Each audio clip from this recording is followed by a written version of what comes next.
You should have just went live into that. I did actually, but I don't. Chase didn't go as long as I did. I don't have the lung capacity.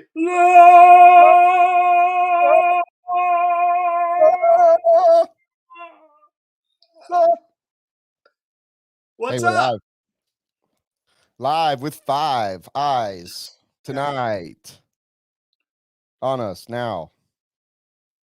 Chase What's Early. going on? I'm going to share this thing real quick. I'm going to get us DJ going. Bronze League. Hey, What's good?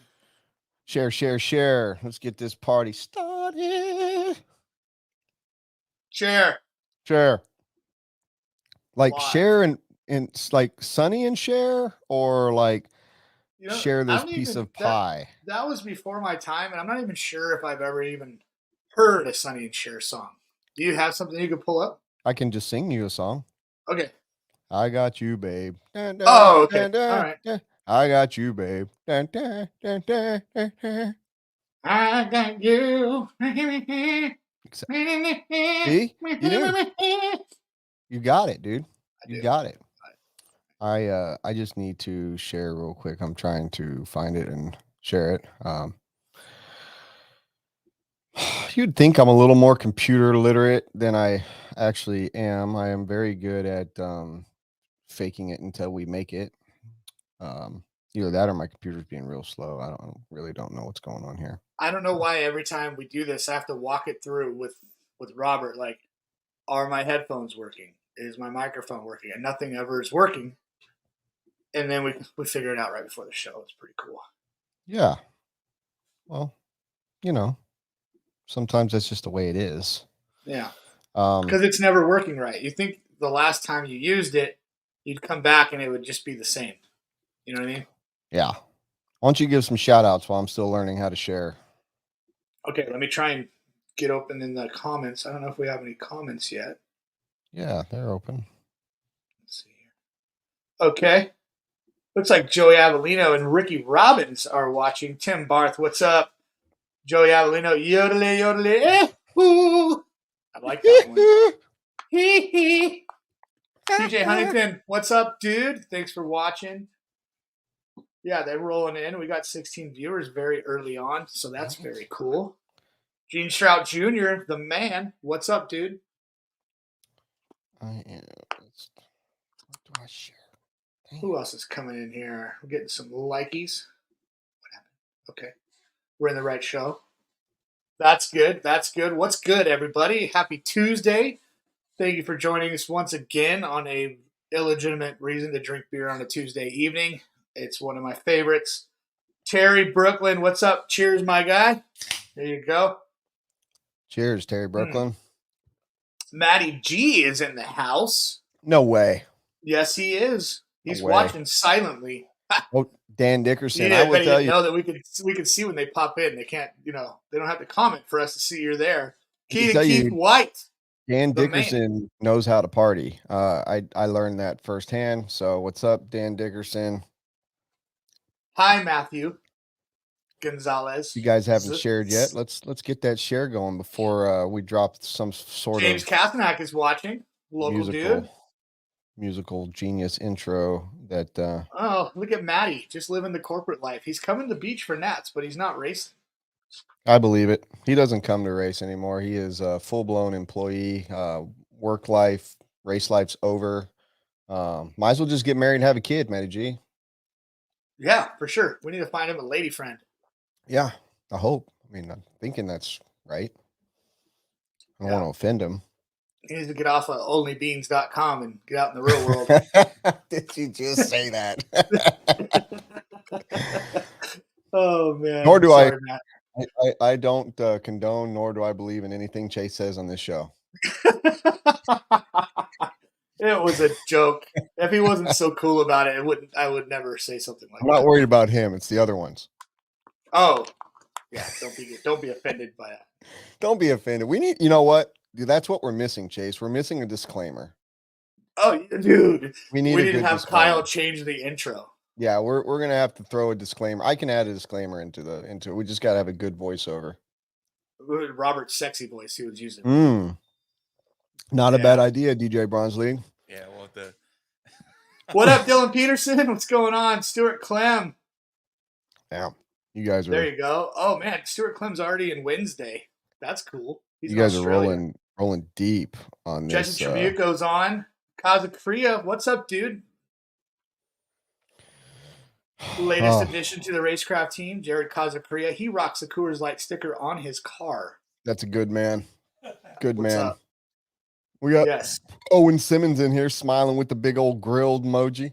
Yep. Lenny Langford's in here. Okay, well, we're not going to do what Keenan does and say we're not going to start on our podcast till we get 100 people because we've never had 100 people. So I'm just going to cut you off and we're going to drop that shit. All right, drop it. What is up? We're live. What? If you listening,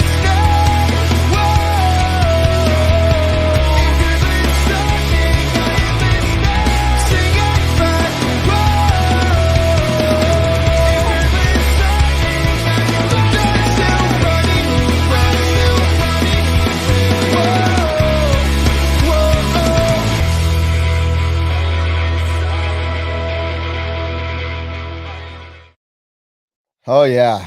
yeah, baby. Such a good way to get kind of energized and motivated. Super hyped. Just makes me want to go pick some flowers or something. Yeah, from Home Depot. They got good flowers at Home Depot. Oh, for sure. The best. The freshest. You always knock on me for going to Lowe's, which the reason is because it's the closest home improvement store to me. But you always knock on me for it. However, the problem I have is I don't really think you utilize the greatness of Lowe's to the full potential. Like, you should take your wife there. Let her choose some stuff. We actually bought, I think, some appliance from Lowe's because it was a little bit cheaper. So, yeah. You're speaking the language, the people's language. Cheaper. Yeah. I just had to ask 14 people where they were and nobody knew. But that's okay. This day and age, that's anywhere, bro. That's anywhere. What's up, Notch Johnson, Brandon K. Powell? Thank you for the promo props. Promo? PJ Huntington, Dave Despain bobblehead. Do you have a Dave Despain bobblehead? Right there. Oh shit! I didn't even. He was blended right in there. I thought he was a sticker. Yeah, and speaking of stickers, somewhere we'll get to that, Toby. Right up yonder, there it is. So there's you remember I didn't have it, but you know what I did notice? I got old school, and that was there right there. Old school Racecraft. So I did actually have a sticker nice last time. But then that was our very first sticker. But then I had to do that one right there, Chase. Right. And I watched you apply that while we were starting the show. So I had it. Better late than never, Better late than never. What's up, Reese? Always yeah. Okay, before we get too deep into this show, I want to do a thing for Jose Castellan. We just lost a really good dude in SoCal. He lost his battle to pancreatic cancer today, so I don't think we should do a moment of silence or anything like that, but definitely if you have a glass, raise it up for Jose. Really rad dude, local boy, and a lot of people are going to miss him very much so. And his wife is super cool, and I hope she still comes around the track and says what's up to us whenever she can. Shout out to Jose.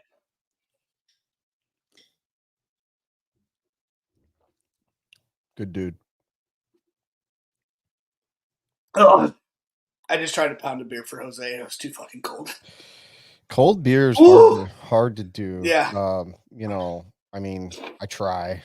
I try. When I say hard to do, I mean like hard to slam, as most people that drink know. Yeah, it burned my throat. What's up, Fleener? What's up, Kevin Abbott? Kevin Abbott's in the house. I didn't even know he knew how to use a computer. He must be on his flip phone at this moment. Yeah, quite possibly. What's up, Kevin Abbott? All right. Well, there's just so much going on, and it's wild. It's kind of silly. So silly. I know that I talked to you, and you're pretty fired up today.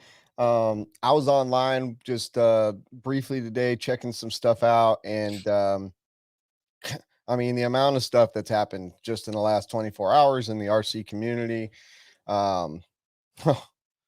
Where do you want to start, Chase? Because like I've got a list of a few things here, but I know that there's other things. So why don't you tell us what is on your mind right now? What's first for you? First for me, well, yeah, I did spend quite most of the day stewing about something, but we can get to that later. We could run down our normal show program and then maybe go into that if you want. I'm in it. I'm I don't doing it. want to get right into it, because might be a little heavy All right. for the Well, beginning of the show. bippity boppity boo. It's on you. Let's go. All right, new product stuff. I like it. All right, my first one is not a product, but a service from a local dude down here. He has just recently opened up a silk screening shop and is doing a bunch of cool stuff. It is Manny Churchman. He is Nice. doing race style clothing, and he's definitely knocking out some of the radish color, vibrant color. He actually did this shirt. Oh, I dig it. Double. Yeah, so I had him do a shirt for me. I like to rock, just single brand stuff, and everybody gets their love when they get it. I don't like to look like a NASCAR out there. But look at the work he's doing. If you guys are interested, his pricing is very good. You can pick your shirt. You can pick your logos. You can pick your colors. I like how he kind of does like color coordinated stuff if you want it, or just run the logos as they come from the factory, like on Ramos' shirt right there. Is he doing is that screen print or is that DTG? You know what? I think it's probably DTG rather than screen print, seeing all those colors on there. But dude, it's good quality shit. And man, go check out Freestyle Clothing with Manny Churchman. He's a local dude. And yeah, if you're looking for a guy to make your stuff, you're not happy with your guy, you're asking for your t-shirt guy to paint the fence and he's mowing the lawn, just fucking go over to Manny. He'll do you right. Yeah, I mean, DTG is definitely the future. They're making a lot of great DTG machines. I own one. Don't even use it anymore, just because we're so busy. But it used to be DTG was not the way to go. It was like just really not vibrant. But the new printers these days are pretty sick. So good for Manny. The stuff that we just showed looks bitchin'. So. Looks like there's already some people asking. There's Brandon Powell. There's somebody asking about making a black S-Work shirt. So hopefully Manny is watching or watches this back and maybe can respond to some comments or something because there's people interested, Manny. Yeah, for sure.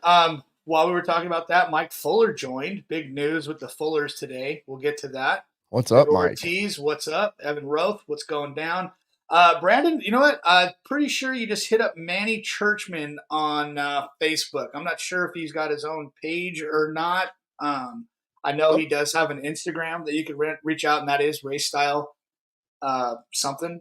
Is that what I don't know. The name of the brand is going to be Race Style? Race Style. And he's also heavy in the car community. He's got a badass Mopar car. So he's doing a lot of stuff that's car inspired too, if you're into that kind of stuff. And yeah, just all around cool dude. He rips at driving. He smokes a lot of dudes down here. He's always a dude to beat. Always doing experimental shit on his cars, like you wouldn't even believe the kind of stuff he's doing on his cars, like Frankenstein in one brand and mashing it with another. Like he's always trying something and always finding that time somewhere. So Manny's cool. So Manny Churchman, Race Style Clothing, rad shit. Well, we need there's a lot of great people doing that stuff in this industry, but looks like he's one of the only few that have DTG capabilities. So that goes a long way with people that are looking to not just do one or two colors. So cool. I'm stoked for that. And I hope someone maybe will tag Manny, or maybe by the end of this episode, we can get some kind of link we could post for him to try to drive some business his direction for sure. Yeah, for sure. And it's always good to get in with somebody when they're first starting, because you're going to be one of their first clients and get in that queue, consistently with them before somebody gets too busy and too backed up to where you're waiting a long time for your stuff. So he does rad shit out the gate, and go check him out. Bitchin'. I dig it. What you got? You got any new products? I got one more or two more. I don't know. I got one more. I got one. And in the what's ironic and kind of funny about it is I told him that I was going to talk about it, and I posted about it after the Jingle Bell Jam this last weekend. And he then today he's like, "Oh, just so you know, I'm going to be putting my store on." And I'm looking it up right now. I'm gonna be putting my store on vacation mode. Looks like he's going on vacation for the Christmas holidays, but I wanted to at least give a good shout out, and I'll share the actual. We'll talk about him again, but it's because it's really the only thing I had to talk about tonight. He's early on supporter of Wheel and Trigger back before we started doing the live shows. His name's Eric Washburn, kind of a local guy, lives about 2 or 3 hours from where I am at here in Myrtle Beach. And dude's ex-military. Matter of fact, he might still be in the military, so I'm sorry if I got that wrong. But super cool guy, big 10 scale guy. And for Jingle Bell Jam, this man brought me this badass Wheel and Is that a Trigger. light? It is a light. It is plugged in USB. Whoa. Here, I'll show you guys real quick. So just so you can see, like, it unplugs. Oh shoot. All right. So anyways, I'll plug it in later. But yeah, super cool, man. That is a desk light. Made it. He's a patron. He's a veteran, and he's a racer. He's like all the top of everything for me. So great dude. The name of his store it's on Etsy. It's P1 Designs RC.etsy.com. I'll post a link once he tells me it's back open, and then probably the next show we do in a couple weeks. I'll just probably post it again during that. But he makes all kind of cool stuff. If you're into sports, all the logos of different teams and all the logos and brand. He's got some really rad pit setup stuff. I've never seen some of the stuff that he's building. So once we're going to talk about it again, but I really had nothing else, so I had to at least show off my new Nice. badass Yeah, Wheel that and thing Trigger is sign. awesome. I'm gonna have to hit him up and how to turn your website into vacation mode.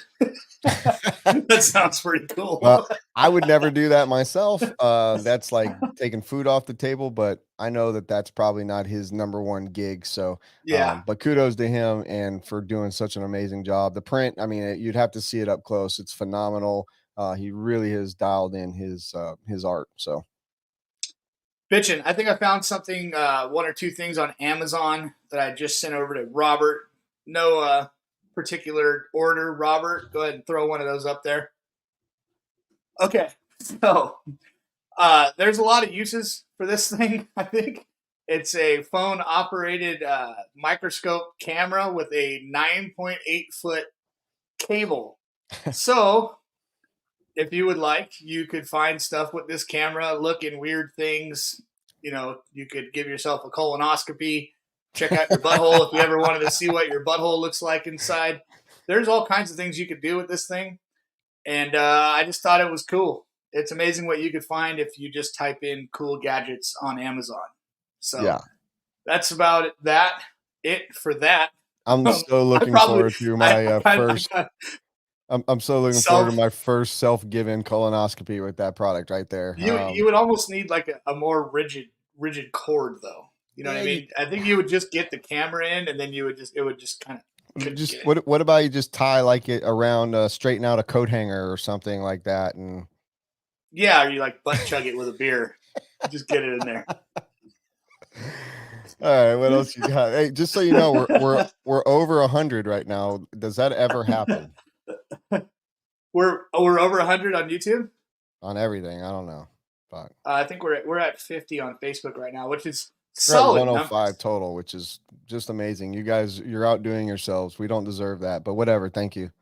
All right, for sure. what you got? The butthole checker 9000. Chase, that's somebody product wise. the fucking butthole checker 9000. It's amazing how everything gets better when you add 9,000 to it. Just add something like it can't to just it. be the butthole checker. Oh It's my got to god, be the 9,000. That's great. Fuck yeah. Was that it, Robert? That was it for products. Okay, cool. All right, then. So slowly moving into world news. Did you have anything, Brent? No, I had 3 long Zoom meetings today, and there's no freaking way I had time for this. From the last time we had a show till now, I really only had today to do it, and I didn't have today to do it. So All right, perfect. All right, I'm back. Sorry, somebody walked through the front door. Oh, Just making sure it was a family member, you know. look at this guy. Go ahead and Like, what do you mean? Who metal has coat? metal coat hangers? The dry cleaner, bruh. All right. All right, world news. I didn't get any. He's got some world news. Well, type it in there. Let's see Give what us it a is, call. Toby. Maybe we'll let. Oh yeah, when we take calls, let's take your call, Toby, in a minute. Or in about 7:00, wherever you're at. Dude, you got to get with the time. My wife texted me today. It's like, when did you start doing this podcast at 6:00? It's like, oh God Almighty. Chase doesn't understand how the world works. Everything works off East Coast time, dude. You gotta. You posted the wrong time today. Yeah, you know what was funny is when I was leaving U.S. Open, I told my wife I was gonna leave. I was gonna be home by 10, right? And it was coming up on 5:00 because it takes 5 hours. And Tim Lime's like, dude, you could stay another hour because you lose an hour on the way home. And I was like, fuck yeah, that sounds awesome.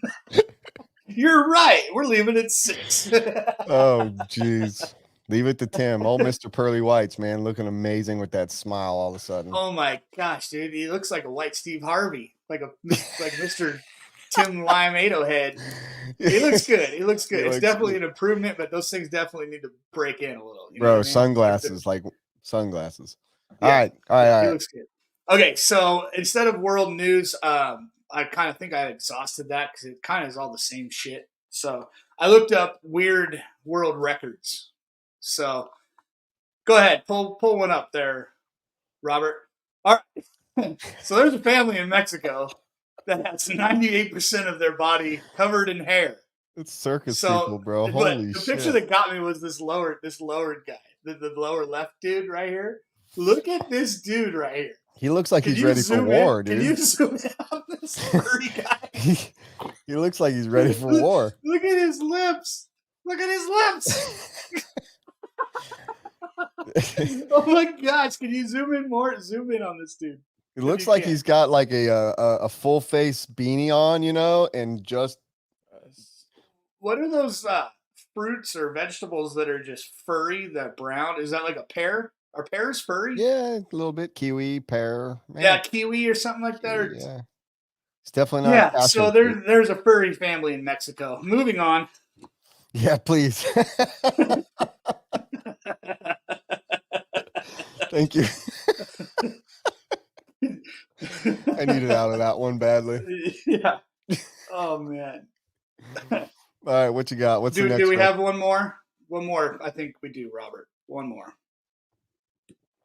Oh yeah. Okay. World's fastest bathtub has gone 116.8 miles per hour. Now, this is one of those things when you say, if I ever win the lottery, you'll never know, but there will be signs. You'll be seeing me doing that kind of shit. That's for sure. That's me right there. Yeah, dude. Bathtub racing. Good I'm in grief. it. How fun would that be? I think that's something that you name the competition that I need to build something obscure like that, and I'm doing it. Like I've always wanted to do the what is it, the Red Bull something fluke? The Flutog, yeah. I want to jump off the bridge thing into water. Yes, I want to see how far you go. That one looks cool, but nobody's ever done it good. No, I agree. They all suck. No, they just look funny until they hit the water. I want one that actually like the one you want to do is the soapbox race. Oh yeah, I love that too. The soapbox people race get fucked up on that one, dude. I've watched some of those videos where there's road rash on all parts of bodies that I don't feel like getting road rash. Yeah, those guys get legitimately wrecked. But that bathtub reminded me of my childhood when we used to get all the cardboard boxes that I could get, and we would tape them together with duct tape and shit, and then we would screw them to the top of our skateboard and race down the hill. But you had to be inside of it. You couldn't have your legs or arms outside. And boy, we would, as soon as we got to that speed bump at the bottom of the hill, Jesus, hang on tight. Yeah, man. My dad built me one of those things one time. We built it in like a day out of some plywood and some fucking wagon wheels or something. And all it had was like a piece of 3/4 inch EMT on like a pivot on one wheel. And you steered the thing with your feet, right? And I had some gnarly hills in my neighborhood. And first thing I did was just bomb this hill, right? and I go to hit the brake. Boom! It's only on one fucking wheel. So guess what I do? I just do like a fucking 180 and then just roll. Caught traction. Destroy that thing. One go. First run. Yeah. Somebody in here says try Barbie car racing. I think he means like the Barbie car Hot Wheel or the big wheels or whatnot. And I've seen some really, I've seen some really badass, good big wheels races, and that's something that I would definitely do for sure. Nice. Well, yeah, sick. I mean, anything with wheels, boys love to just fucking go down hills on them. 100%. Like I wish I was a little bit smaller. I wish I was a baller.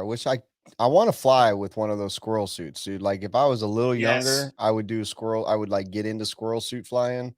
But right now I'm so old that I cramp up if my arms are like too different, like it's that would be sick. Or just like, base jumping in general looks rad. Yeah. I think this guy's got a good idea here. Instead of the fastest bathtub. Yeah, fast shitters. I mean, it's already kind of a good, perfect racing throne, I've actually seen motorized bar stool or toilets. And so fun fact, my old company, we used to manufacture racing bar stools for a guy out of Minnesota. And we made bar stools that went very, very fast. But I wrecked one. What was the top speed? Oh, like 67. On a what? Yeah, out of the box. That's like probably 40 miles faster than I thought you were going to say. No, dude, if you go straight on the freeway with one. If you go straight and don't turn, because you couldn't turn at 67, the wheelbase too short, you will die. But yeah, you can get it up over 60 easily. But those were nuts. That's one of those things that's a lot of fun. I've seen a lot of motorized coolers and stuff like that. But that motorized that bathtub was legit. Looked good. 116 miles an hour. I mean, you probably just plopped it on a long go-kart frame, but still, it's a bathtub, man. It's heavy, dude. So to go 116, like porcelain's heavy. Yeah, but I mean, it doesn't have to be porcelain. Like we just put in a new bathtub. Could have been a fiberglass. It's not porcelain; it was fiberglass. So, but that one looked like porcelain, though. So does ours. It's amazingly convincing. But it's fiberglass. Looks like, yeah. Oh wow. Me and Cody just carted that thing in my bathroom where we're doing the bathroom. So, not motorized mustache ride by Brent Jackson. Bro. Shout out to Brent Jackson, dude. He called my bluff. He sent me a shit ton of RC body armor and a shirt and a hat. So I'm probably set the rest of my life with that. We just made our first. I'm not, I'll ask again. We just made our first dealer order with RC body armor for Beach RC, so it'll be available very soon.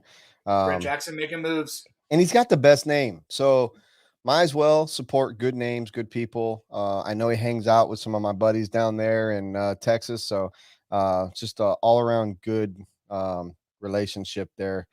Mike Walker talking about toilet paper holder, which brings me as I'm doing something today. I was thinking the shifter. I was about to say, like, where is the shift block? Not the shift, but where's the shift block for the command modules? I mean, you should always have a command or a module in your bathroom that you can just rip a piece of paper off from your shift block. We should take like the walls off the mini module and make it into a mini wall drill so that you have little things you can mount in your bathroom for like toilet paper and other shit. We get this room, these people that actually take time out of their life to watch us, give us so many great ideas. The throne jewel, the mini wall duel. Yeah, the mini wall jewel. All right, all that stuff.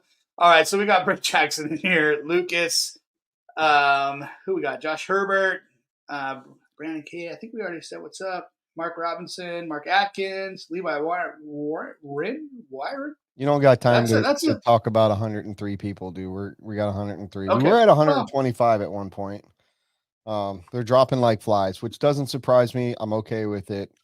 People come in, they're like, "Oh, look at these idiots, bye," and then they're gone. But the real OGs, all 100 of you right now, are badass. Daniel Chavez is in the house. No, he's not. No, he's not. I just seen his face pop up. He's in here. He's watching. I don't see him. Yes, sir. I don't see him. All right. On. Let's just go ahead and talk RC because I'm a little bit I don't. Well, first off, I'll call my shot for tonight. Do I tequila? Do I want Crown? Jim Beam Peach? Call me a shot. I want to call out a Michelob Mickey Slim shotgun. No, not shotgunning a freezing fucking cold Mickey Slim, bro. We talked about the cold beers. All right. Yeah. Taylor. So this guy I like and he understands. I'm a Fireball guy. However, I think I do have some Jack Fire. I'll do Jack Fire. Thank you, Taylor, for actually understanding what I was asking. Yes.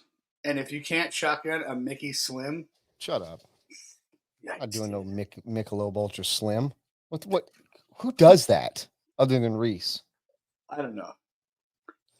Robert, you good? I'm good. All right. Speaking of Reese, I had a great time with him at the U.S. Open over there at Adobe Mountain last weekend. Was that last weekend? I think it was last weekend. That was last weekend, and that's the perfect segue into why don't we talk a little bit about the U.S. Open, because well covered, big weather, big names. Tell us all about it. Cheers, everybody. The U.S. Open was sick. Tim Lime, first thing I noticed is that place was immaculate. There wasn't one speck of trash on the ground, even in gale force winds. That place was absolutely clean. The track was phenomenal. It was piped well. Anthony Westergaard put in like the gnarliest track that I've ever seen. Visually, it was beautiful. General consensus was that everybody thought it was difficult and hard, which I thought that was amazing because even the pros were having a hard time with that track. What's up, Cody Thompson, Lewis Chamberlain? We're starting a trend. Beach RC started that trend. Lucas Loring started that trend. Glad that Anthony fucking laid it down and put a hard layout in. Amen. He did, man. And I talked to Mayfield first day. I rolled in pretty late on Friday night. It was pretty mellow. I think everybody went hard as usual at a big race. Like everybody blew themselves out Thursday night when everybody got there. Everybody partied. And it was kind of a ghost town there on Friday night after seating practice. So everybody was a little tired, a little burnout. Knew they had a gnarly day ahead of them the next day. But me and Hunter I went out there with my son. We just charged it after work, jumped in the Panda, loaded up some shit, and headed out there and barged. We kind of just thought we were going to sleep in the van, whatever. Reese offered it up. He made Hunter pay rent. Hunter had a term marshal for him for letting him stay in the trailer. So that was good. But dude, the track was gnarly. Had some big jumps, had some technical sections. You had to use your brakes. You had to know how to drive your car to get around that track and ultimately be patient. It seemed like if you tried to push on the track, it would just bite you right in the ass. Typical Westergaard layout, supercross style, big jumps, short landings where you had to time everything perfect and make your way into a turn. Had a cool feature that I've never seen before on a track. Had a whoop-de-doos into a spine section that was just supercrossy as fuck, dude. That was Nice. like the most supercross thing I've seen that would mimic one of those tracks. That was a badass section. It had the first multi-use rhythm section that was actually getting multi-use. It had an inside line and outside line, triple, double, you name it, however you wanted to do it, double, single. It was cool. If you've seen the Racecraft video, there's a couple of shots where guys are doing triple, and then you can see other guys double. You can see the guys taking different lines in this thing. Pro line was pretty much outside triple, double, single. Most of the intermediate guys, or if you messed up on your line, were doing double, single. That was the safe, consistent line. But overall, the track didn't break up at all. It didn't get rough. In the turns, it got a little rough, but it wasn't gnarly. It wasn't gnarly at all as far as the breakup of the track. Coverage was insane. It was fun. I got to hop in the booth with Mod a little bit and talk some shit, give away some prizes, talk about racing a little bit. I hopped in with Caitlin in there for a little while from Dirt Donuts, and that was fun. She's the best. She uses really good equipment to glue her tires, so she's the best. Yeah, for sure. We had a good time out there.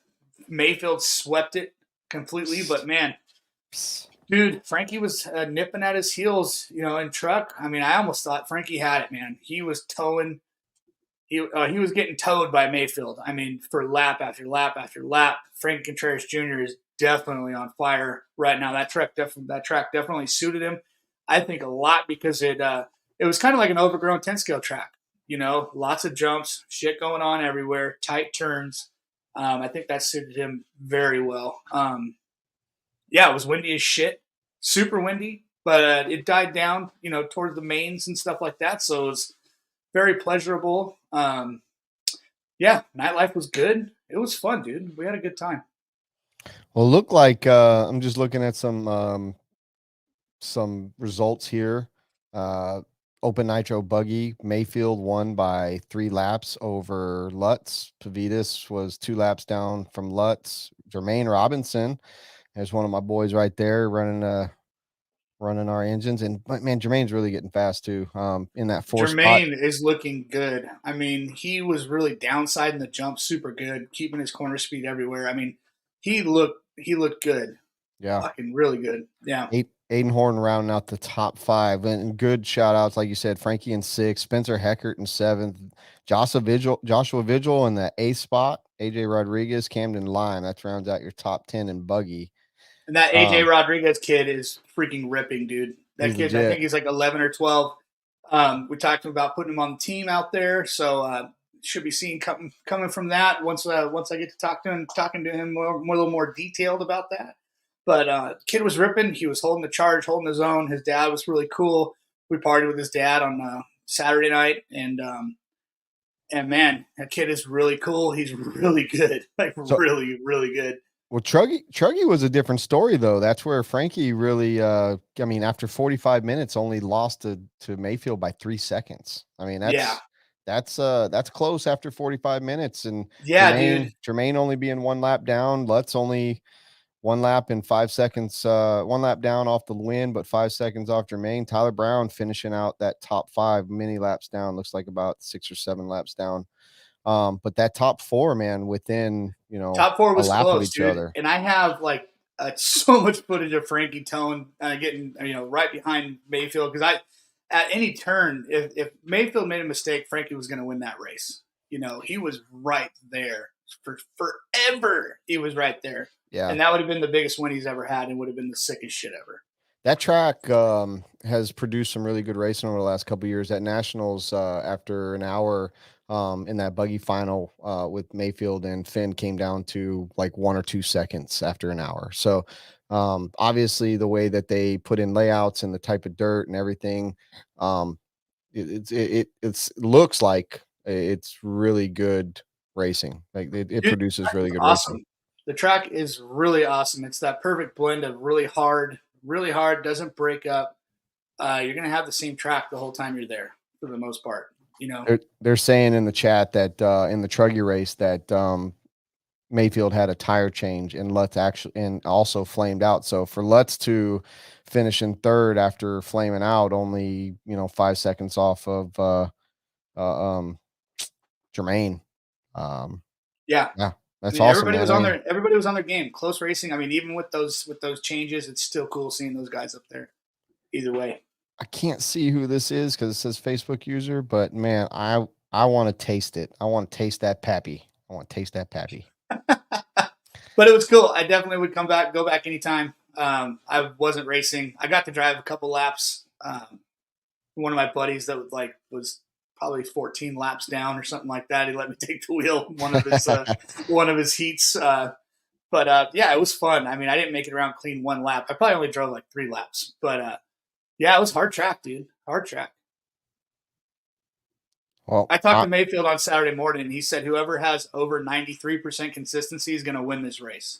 That's basically what Dakota said about Masters of Dirt. He said, we're used to seeing 99.2, 99.5% consistency out of whoever's going to win.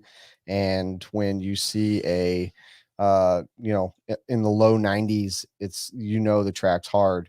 And, I personally, I was a little bummed early on in that, in the Masters of Dirt, Thursday practice. And we've talked about this. We could have done things differently. I was a little bummed, but when I found out that the bitching was coming from the fact that the pro drivers just couldn't go out there and master the track in a battery pack or two, my mood changed. It's like, oh well, get over it. You guys are supposed to be challenged just as much as anybody else. If there's a, like in our situation, there was a 5-pack, you could triple double, you could double triple, and if you were really brave, you could quad single.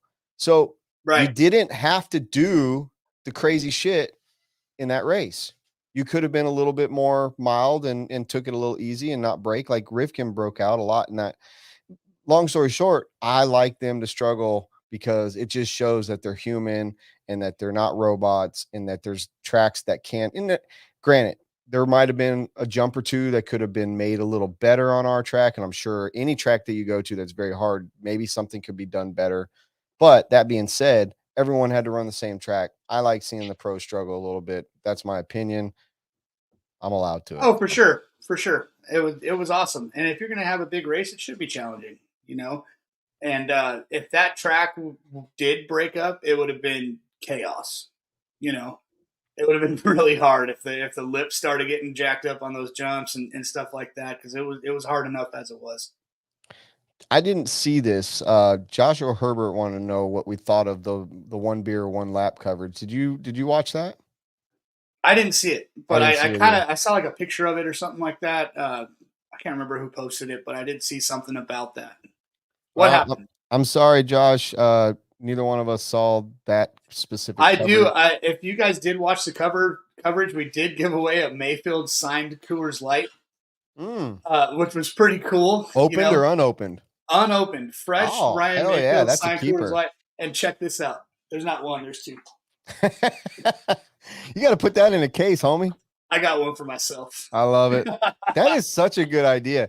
Yeah. No, that's going to cost him a lot of money. He's going to be handing out fucking a lot of his own Coors Light. He's going to have to make. Get rid of that. He's going to have to make it to where you have to bring your own Coors Light, and he should only sign Coors Light, because if he signs anything else, it's fake news. It could become a thing where, man, you just go up to Mayfield and get your Coors Light, and people can say, "Yeah, I got my Coors Light signed by Mayfield." Yeah, pretty rad. And he was pretty psyched on it. I came up to him with 2 beers, and I was like, "Hey, dude, shout out to you sign these Coors Lights." I didn't know who it was because I couldn't tell who the Facebook user was, but the Pappy Van Winkle text. Whenever you get that, Pappy, and you're near me, I want a little bit of taste of that there, Pappy. Speaking of Pappy, I'm gonna go and grab me one of these slim can beers real quick. So you go and take the wheel, Jesus. All right. Well, I was just about to ask you about the Jingle Bell Jam, which is Brent's race that he holds every year. If you don't know the history on it, he takes all the proceeds and donates it to lesser fortunate children. I was just saying how you had your fucking can't say it. Jingle Bell Jam. Jingle Jail. Jingle Jail Jam. Jingle Bell Jam last year or yesterday. Fucking. All right, so let's go back a minute. So last year, Chase actually came out and did the Jingle Bell Jam with me, and he raced. He raced, and he got to go and do the shopping with us and everything else, and we did the podcast while he was here, which was amazing. So 1 year ago, man, that's crazy that it's been a year since you were out here.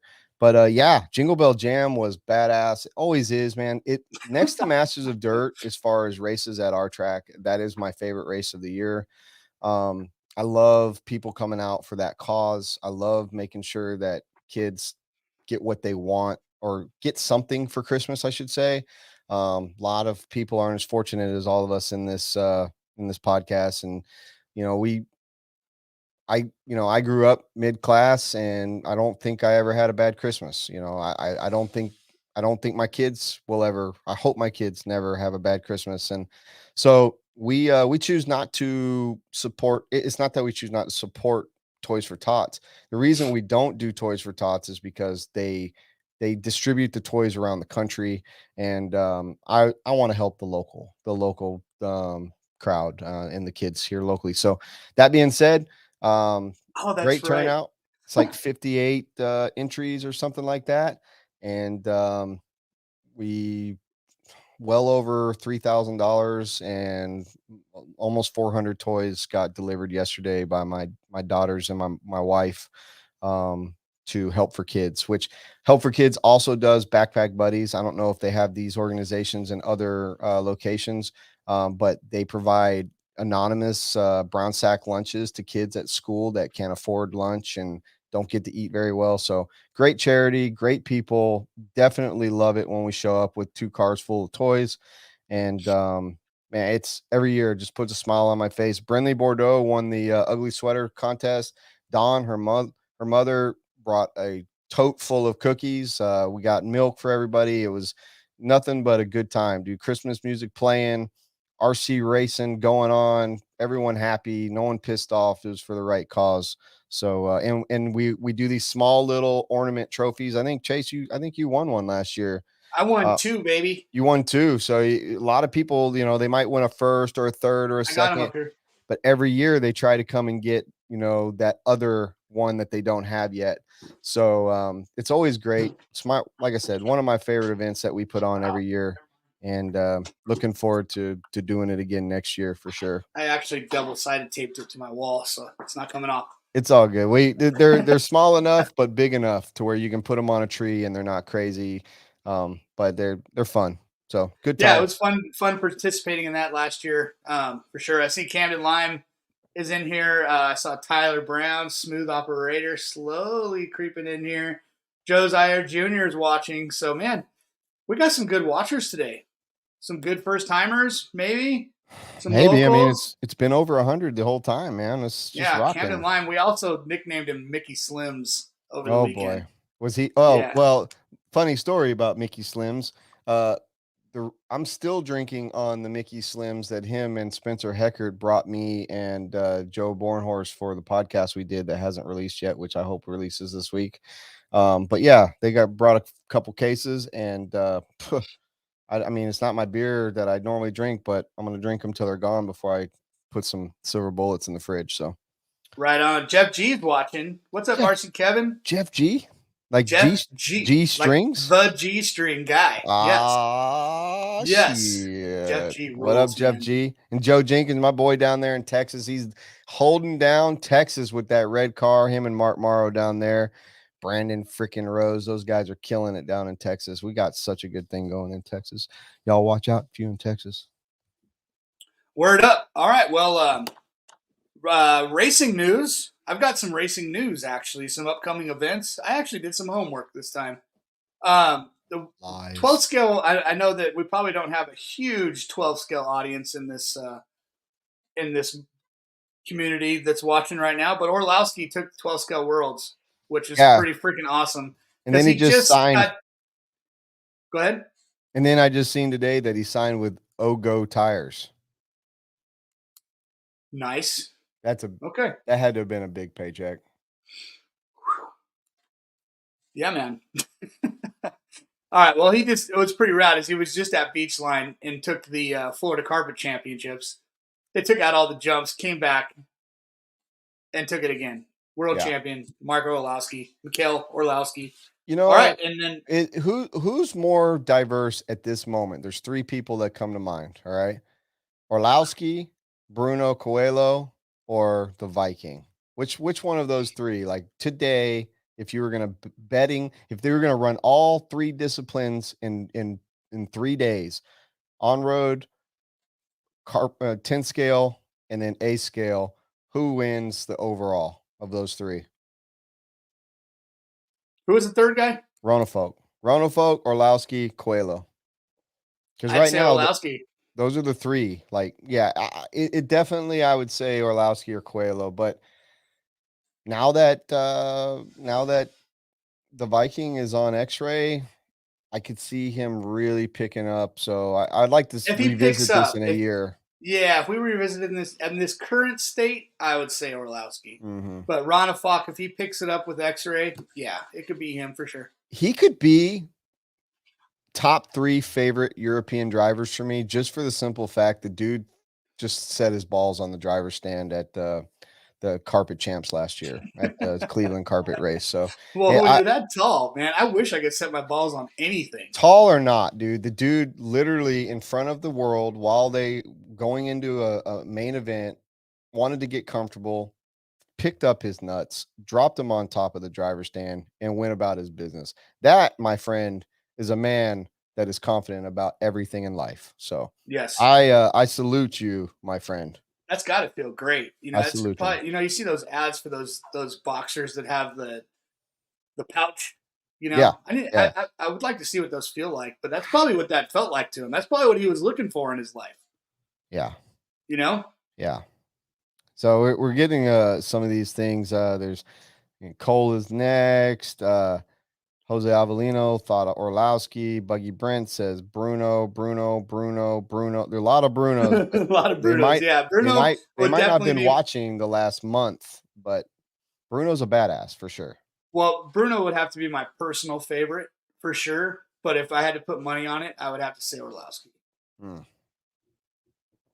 Well, all right. So racing pretty much done. I don't think we have much more race. There wasn't a lot of racing. I got in a the couple last race weeks. announcements that are coming up. Let's go. Hit it. All right. Anthony Westergaard has announced his Proline Factory NSX going down at Proline facility, which we know we only get to race once a year. Now it's twice, so that's cool. That's going to be January 5th and 6th. I have totally committed to going and forgot that I'm going to Egypt. So I'll be in Egypt. I'll be in Egypt for that race, but hell yeah, I'll be there in spirit. Nick Wallett's also putting on a race at the dirt called the Nitro RCX, and I'm really intrigued on this race because he's doing more of a supercross format. So it's going to be a totally different format than anybody's ever seen before. Should be pretty interesting, and that's coming up April 19th of Wally's next been year. talking about that race for a while, and that format, and I hope it really works. Unfortunately for me, that race is during 1/10 Nationals, so I won't be able to make it. But I hope that it works well. I'd love to see a new format come to life and people, enjoy something different. So I'm rooting for Wally on that one. Well, sure. I know one highlight of Wally's race, instead of having a 30-minute main for Nitro, you're going to have dual 15-minute Nitro mains in every class. So that's kind of cool. So Supercross, just like how they run motocross, they run a Moto 1, Moto 2, and whoever does the best in the both. Yeah, that kind of thing. It's basically like A1, A2, and electric. They're doing it with Nitro, which they're doing it with long enough main events that they can state that they have to do a pit stop, which is great because there's no point in running. I mean, I understand in low turnout club races, so disregard this for those, but there's no point in running a major Nitro race where you don't pit because that's the whole thing about Nitro racing is the sound, the smell, the pitting. So if you're not doing that, you're doing it wrong for sure. For sure. And then in other news, Jared Tebow just got announced as the Hot Race USA team manager, which is pretty neat. That he's kind of working his groove into some stuff where he's still going to be hanging out. Yeah, still super involved. I've had the chance to talk with Tebow on other parts of business, and I think he's going about this the right way. He's definitely going to have some staying power in the industry.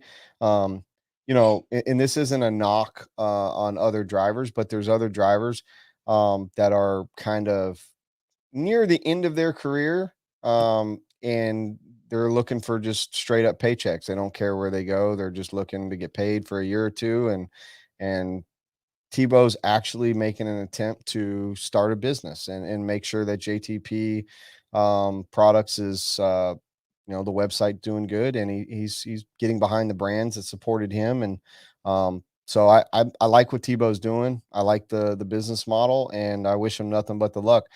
Him not racing competitively, it's going to be weird for all of us to go to a Psycho or a Roar National or something like that, DNC, and Tebow not be in the mix. It's going to be different for the next couple years. We're all going to kind of be like, wonder where Tebow's at, yeah, but he'll be there. He's going to be moving and grooving, shaking hands, kissing babies, possibly. I wouldn't say cool. all of them though. I feel like he's, he'll definitely be at some of them. I don't see him being at a lot of the West Coast events because they're going to, like, for instance, they're going to have Pavitas and, those guys for Hot Race. So I see Mark, him at Ryan, Cam, Jermaine. Yeah, I see him being at the race time events on the East Coast because that way Pavitas and them don't need to fly out. And I see him being at places where it just makes monetary sense, when it's financially sound. But we're not going to see him at all of them. And we're used to seeing him at all of the big events. So, I'm very, very happy for him. And I think he's making a good decision. It's going to be a whole lot less stress. You can see it in his post when he posts on Facebook about, like he's doing this with his family. He's, I think he's at peace with the fact that, I mean, I don't know, maybe the Mayako death dagger. I don't know what you want to call it, but the fact of the matter is he's going into business in the industry, and he's putting all of his eggs in that basket, and I hope he does very well. Yeah, man. He's going to be one of those vets that's always around. He's going to be like a McGrath or a Ricky like Carmichael, Adam Drake. a freaking legend. That's, Drake's done it. Drake's one of the ones that's done it. Like for instance, where do you see Mayfield in 5 years? You know what I mean? Like Mayfield, I mean, right now he's still winning, so we can't just count him out. Like he's still fucking winning. The dude's like amazing. But like Finn and Mayfield and Cav, like these guys that this is all they've known. This is their life. What do they do? Like Drake got a job doing what he's doing, and he's built the whole engine situation, the break-ins and whatnot. So what does someone like, a Cav or a Tebow or the Finn, what do they do when they're done if they don't already have something in place? They're probably all just going to figure it out their own way. They're the first ones that have, kind of been on top for so long and are going to have to figure it out, So it'd be interesting to see how they all do it, which way they do it. I agree. I'm rooting for them all. That's for sure. Right on. Let's talk silly season, man, because there's been some fucking big news in the last couple days. Today was there's a couple guys in the chat that are just chomping at the bit. I know. They want to hear this silly season Come on, news. guys. Fuck, calm down. We're getting there. We are getting there. We're not gonna overlook the whole silly season situation. I, for one, am not a predictor. I'm not a lefty to grade. I'm not looking to try to figure out who's doing what before it happens. I didn't see a lot of what's happening, honestly. I know that, I've been told stories about the HB situation. It kind of makes sense when you see somebody like Fee leave and Pavitas left. And then now today, like the announcement of the Fullers leaving, I think that might be the biggest of those three leaving HB. Like, wow. So let's talk about, let's just do the HB thing first. Fee, we already talked about him leaving. Today, he announces that he is going to be driving Schumacher 110 scale, which tells me Fee is going to be running a lot more 110 scale. Yeah, I have that in my notes too, and also with Jones. So Jones alongside him, joining Schumacher and Fee. Nobody's really seen Fee run 10 scale. This is going to be awesome, man. Fee started in 10 scale, from what I understand. I don't know that back in the day, but that's what I was told. But he was running AE cars back then. But him at his age and his now very seasoned vet pro as he is, moving on to the 10 scale world on top of his Kyosho A scale program, which we know that they kind of killed off their 10 scale program, a couple years ago at Kyosho. And Lutz used to run a bunch of 10 scale back in the Durango days. And I know that, I don't know if they'll ever bring back 10 scale at Kyosho. I don't know if it's worth it to them, but the fact that Fee is going to be running 10 scale, it's freaking cool. It's great. And Schumacher, that car is amazing. So good. I'm very happy for Fee because he's, I've heard all kind of things thrown around, like the next Masami, the next world champion, and we all believe it. Like the kid's straight up amazing. If his dad can, if they can keep each other and the whole family can stay in it, like that family, that kid, he's got what it takes. 10 scale is only going to make him better. So watch out, people. Like if he starts running 10 scale once a week and then 8 scale once a week, we're all in trouble. Like the world's in trouble. Yeah.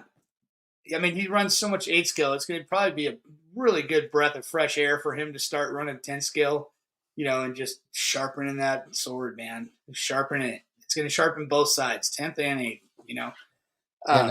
he can now going to be awesome. Yeah, he can now travel twice as much, go to, twice as many races. We all know how he much just made himself twice as valuable for every brand that he drives for. I agree. Being able to do more events, more things. I agree. The fact is, A scale cars, to turn around an A scale car after practicing midweek is very tough. I mean, I know a lot of guys have practice cars and all that, but to the maintenance and upkeep and the travel to run A scale versus, hey, I'm just throwing my 10 scale cars in my truck and we are going to this track that's just right down the road and we're going to run practice 2 days this week and we're going to race on Wednesday nights and we're going to a race time event on Friday. I mean, it could be 3 to 5 days of run time every week for that kid. If they, if that's what their plan is, but regardless, he could be running 10 scale while dad's wrenching on the 8 scale car while he's still at the track. Exactly. Like, man, that's actually something mom can take him to do. Yeah. Mom could take him to the 10 scale track as long as he's good at, he understands tires and prep and all that. And dad could, but yeah, it's just set the ride height and go have fun. Just opened up a whole new freaking avenue for that kid. I'm so stoked to see what's going to happen. Great pickups, great freaking pickups by Kyosho and Schumacher. Like, great job to them. Can I get a round of applause for the whole Kyosho and Schumacher? Yeah, I like the drum ad, dude. That's a good new one. Yeah, that's good job for those companies. They really. All right, so we already talked about the Fullers out at HB. Obviously, there's definitely something going on. Well, we talked HB about it, but like, scenes. Where are they going? I've heard all kind of rumors. Yeah, I mean, we won't know until the dust settles and they post it up. I've seen everyone posting S-Works. I've seen people posting Sparko. I've seen people posting X-Ray. You guys post up in the comments wherever you think they're going. But I'll tell you right now, wherever he's going, big victory. That family, for them to leave HB, and so this is what's Chase. This is what's, because you're an HB guy, all right? Yes. This is what is very intriguing to me. We've all heard the rumors about travel not being paid or salaries or something. Like, there's something out there, unless somebody comes on here and tells us for a fact of what it is, it's all hearsay. And we've heard the rumors, but does it not make you feel like it's true when you lose Pavitas, Fee, and the Fullers? Like, does that not say, okay, that maybe those rumors are true? Yeah, it's a heavy blow, dude. It's a heavy blow for sure. But man, companies kind of go through this sometimes, Sure. Kind of snowballs, with one starts, one talks, one, it snowballs and everybody goes somewhere else. And I hope everybody made the right decision in the long run. It doesn't snowball when people are happy. No. I guess is what I'm trying to get at. Like, well, it does snowball because if he was to go to Kyosho because they offered him the best deal and it was the right time, that's one thing. But when you see 3 of their top 4 pros, I guess you would say, if you add in Caden with the Fullers, 4 of their top 5 pros all leave, and you're basically left there with Cole. Cole's like the top pro left at HB. To me, it just kind of says it's true. I mean, without knowing 100% factual what's going on, that's what it says. Well, one thing's for certain. Whatever's going on with them, I hope they have a plan to pull it around, turn the ship, and get back on top again. So Joe Zaire says they've done this before. This has happened several times. In my 10 years, this hasn't happened where drivers weren't getting paid what they were contracted. So I don't know exactly what that means, but this is the first I've heard of a company not paying their drivers that many and it, shaping out the way it is. So that being said, we'll see. He's saying that he's also saying that it sounds like Cole is gone too. I sure hope not. You could read between the lines. He posted something a week or two ago. Matter of fact, I think it was 2 weeks ago because we talked about it on our last show. It's like an encrypted message at the very end. Silly season ain't over yet, with like a, like one eye open, one eye closed, and tongue out type of emoji. So I'm not too sure exactly what that meant. I'm pretty close with Cole, and I'm not going to say I know anything because I don't. I haven't heard anything out of Cole, and I know he's going to be on Ultimate Engines next year. That's the one thing I can tell you about Cole and Dakota. They're going to be on Ultimate Engines. So But yeah, Nice. wow. Well, there are multiple brands that have multiple drivers leaving. I just think HB is in the limelight for it right now. I think every other brand's a little bit more low key with the changes and people leaving and switching around. I mean, geez, we got Cav out at WRC. We've got Heckert out at Well, S Works. now that was the next one. So Cav out at WRC. It's a foregone conclusion that I've been told that he's going Sparko. I don't know if that's been announced. I was told that. I get told by sources.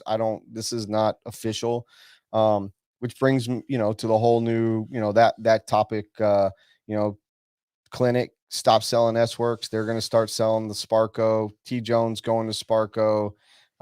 You got, Pavitas at Sparko. Favitas at Sparko. Pretty much the whole Northeast that was on HB is going to Sparko. Sounds like a mass exodus, but it also sounds like they're throwing out deals and money left and right. So it's kind of one of those like, what's, I don't know. I'm pretty hyped on Sparko. I think Sparko is a cool brand. I think their car is cool. I'm kind of excited about to see where they go and what shapes up with Sparko throughout the next year. To be picking up drivers and doing cool stuff. I think the brand's cool. I don't think the name is the coolest name you could have for a car, but you can get past that. Yeah. Somebody brings up a great point here. We've seen a lot of these cars come and go. I mean, Mayako is one of them. I don't think you're going to see anybody on Mayako next year. Not worth talking about. There was another Chinese brand that I haven't even never seen a car. Someone's telling me about. Sparko's popping up. WRC. Like, there's a bunch of these brands, and the staples are, they're holding strong. And Yeah. we're also seeing a shift in the industry right now where paid drivers and salaries and travel and stuff's being cut back, or some people are getting let go and they're not picking more people up to fill those spots. Like, companies are starting to, the economy is not great.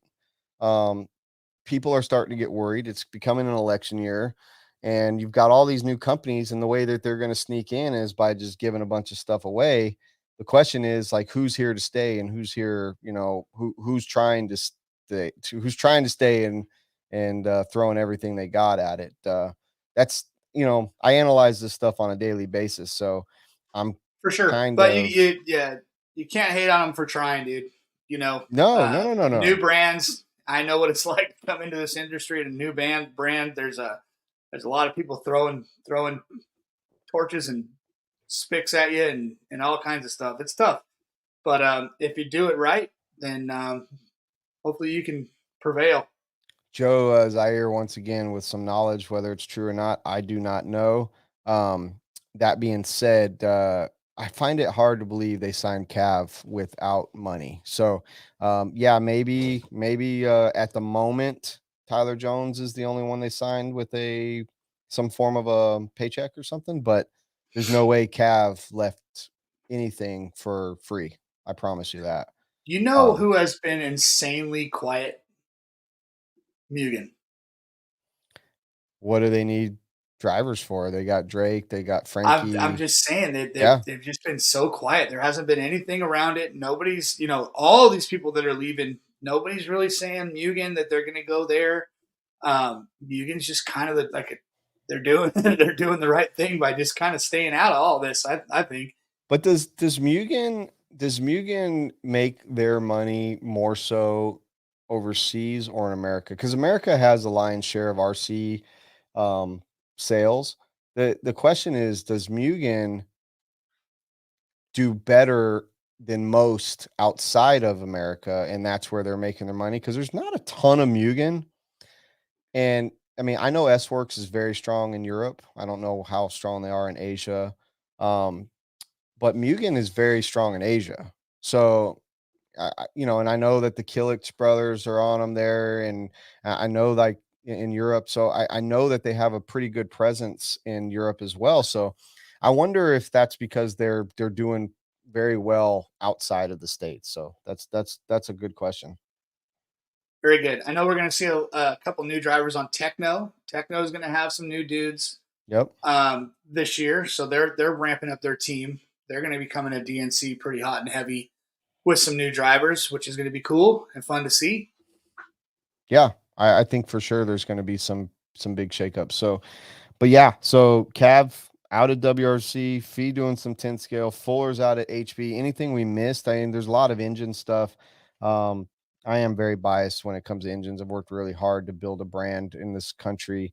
But the fact is there's some, Nova is being very aggressive right now, signing Pavitas and Setzer and who knows? There's a few other ones. I'm drawing a blank at the moment, but um, I think this year we're going to start seeing some more parity out there.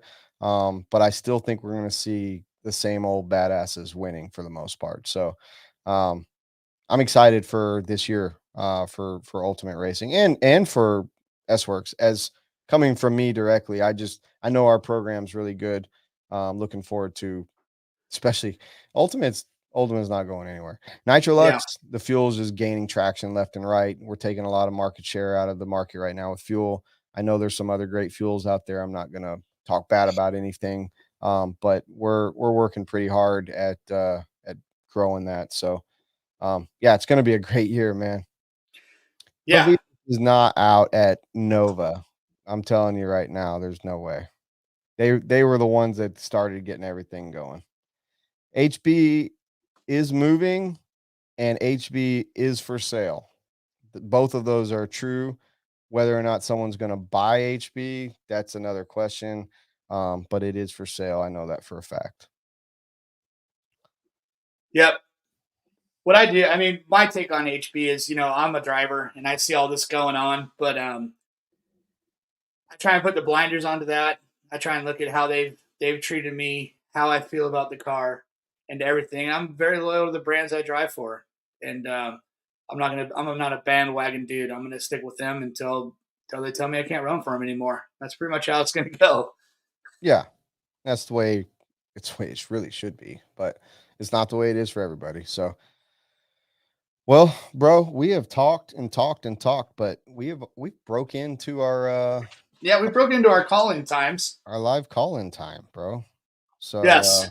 Thank you, Austin, for those kind words of the stash. I've worked for 43 years to grow. Really appreciate that. So question is, there's no question. Let's just do some live call-ins. Let's say we do dirty laundry next episode after the first of the year. Well, I got something I gotta get off my chest. Oh, you got some dirty laundry. Yes, definitely. Okay. I want to talk about a little bit of tyranny. I looked up 4 different words that might have gone with this, but I want to talk about a little bit of tyranny going on in RC right now. I got a call this morning, first thing in the morning, worst time to get a bad call, from one of our top dudes, and said, "Chase, I'm sorry, I can't drive for Racecraft anymore." And I said, "What? How come?" And he said, "Well, I drive for this company that said if you have a competing product with this company, that I can't drive for you anymore." And I said, "Well, that fucking sucks." Turns out this brand is J Concepts. I'm going to put it out there right now. This is the first time I've gotten hit with this. I know a bunch of brands have gotten hit with this. Put up the list, Robert. I sent Robert the list. Is Robert awake?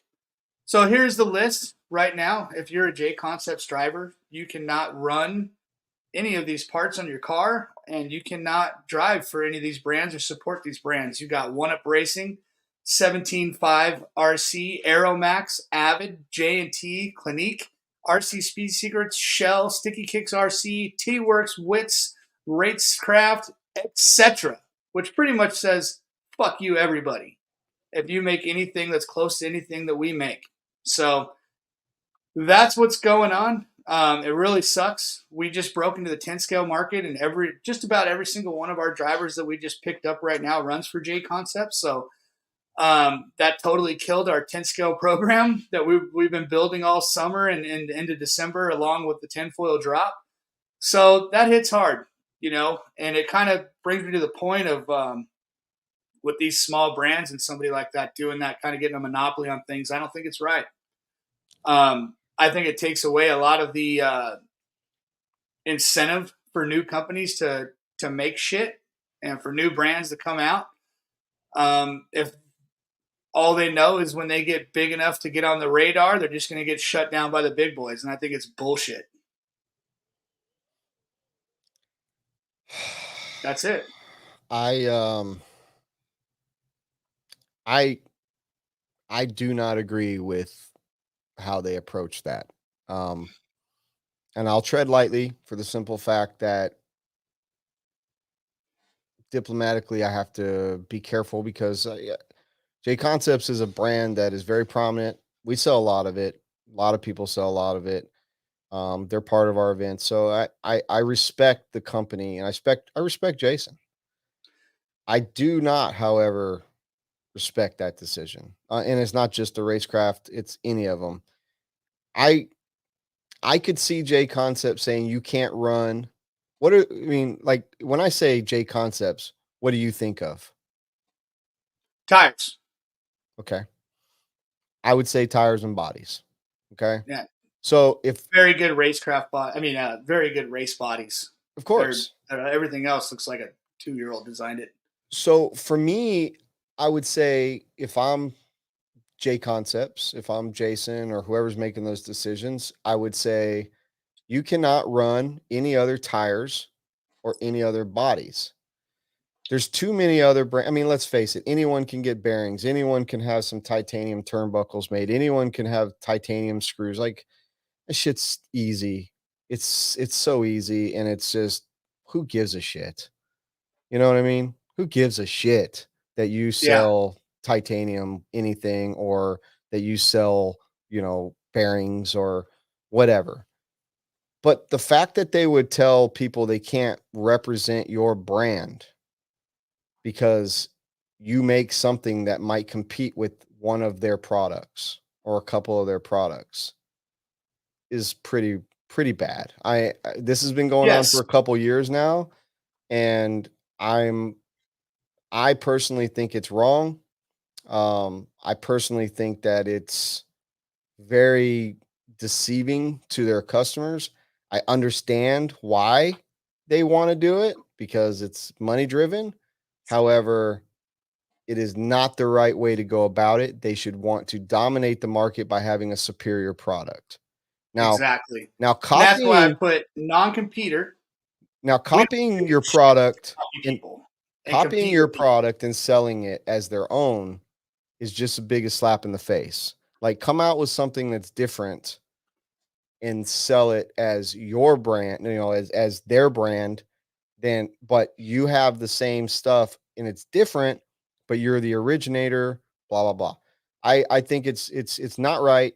I don't appreciate it personally. I think that it's one of those things that if enough, it's power to the people, right? So if you've got all these people that are J Concepts people and they love the tires and the bodies, if they don't tell Jason or whoever, like, look, we support that brand, then it's not going to ever get fixed because they need to know that, the racers, it's just like if we all, it's a totally extreme example, but if everybody said, we're not going to pay the government our taxes for one whole year or 1 week or a month or whatever, we could probably put the IRS out of business. Totally off subject, but we could.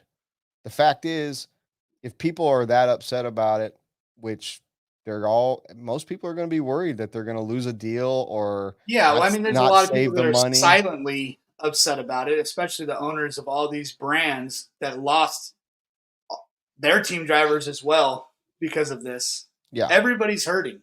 It pulls from everything. When you have parts that are on 95% of a car and you can't handle one other brand's part or accessory on their car and you choose to do something like this, it's just out of control. Out of control. Yeah.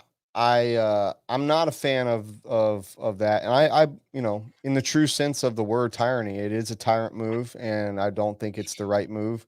Um, I think there's a lot of these small companies out there that are, some are going to come, some are going to go. A lot of these guys aren't going to do it when they see the margins and they figure out that there's no money in it. Well, you got to do it for the love of it, man. Yeah, That's if you're not doing it, there's no yeah. point. I mean, Really. let's face it. Rona started his business for the love of the industry. Like he was ingrained, and he didn't at first he didn't do it because he was going to be a successful tycoon RC company. But I just feel very strongly, very similar to you in the sense that blackballing other companies from your customer base, that would be like saying, hey, if I don't have something at Beach RC, you're not allowed to order it from Amen. Right. I mean, I would never do that because it's not the right thing to do. If you got a good product, a superior product, if yours is better, then they'll buy it from you, not the other guy. Or if they like you more, they'll buy it from you and not the other guy. I mean, there's all kind of variables, but I don't like the fact, and they did this isn't, this we're going on 2, maybe 3 years of this. I can't remember how long it's been. And to just add racecraft to that, I mean, I know the racecraft catalog very well. There's not really anything that's competing with them other than the flock foils, which is just crazy because it's such a good seller for everybody. And yeah, that's a bummer, man. It I is feel what it bad is. for you, and I feel bad for Racecraft for sure. Well, and all the other brands. Yeah, I'm for sure. I'm there to stand up for all the other brands, not just us. And not like we're going to stand up and revolt or anything, but I mean, I don't know too many people know about that other than people that are signing that deal with JC. What goes on to be a JC driver? You pretty much got to axe out everybody else but yourself. I couldn't imagine if Associated said, "Hey, all Associated drivers can only run Associated products on our cars," because then what would that do to that brand? Right. It would be really bad, really Right. freaking bad for that brand. And, Yeah. it hurts us. But I whatever. I don't respect. dislike Jason. I had a long talk with him in Florida about it when I was down there. We had a heart to heart. We came away pretty good. We got each other's phone numbers, to talk about these things future because we kind of dove into this a little bit. And yeah, I wasn't thinking that he was. Maybe that was a bad move on my part because it put us on the radar and it got us blackballed. But No, I mean, honestly, you but should see it as anyways, a compliment, as you're a threat, but it's still not right. And like Chris Schaefer's saying, and Chris, one of my good buddies, longtime friend in this industry. Yeah, this has been going on for a long time, and probably the reason why Chris started LFR, if I was, a betting man, and I, you know, treading lightly here because I respect Jason. I right, respect and the so do I. And brand. I don't I dislike that. I don't Right. want you guys to think that Yeah. is And, the and case and there. I'm trying to Paul burn and him at the stake or anything, but it's just the bubble of it all it just sucks. is. It's a really shitty way to do business, in my opinion. It's not my business to tell him what he can and can't do. I would never do that.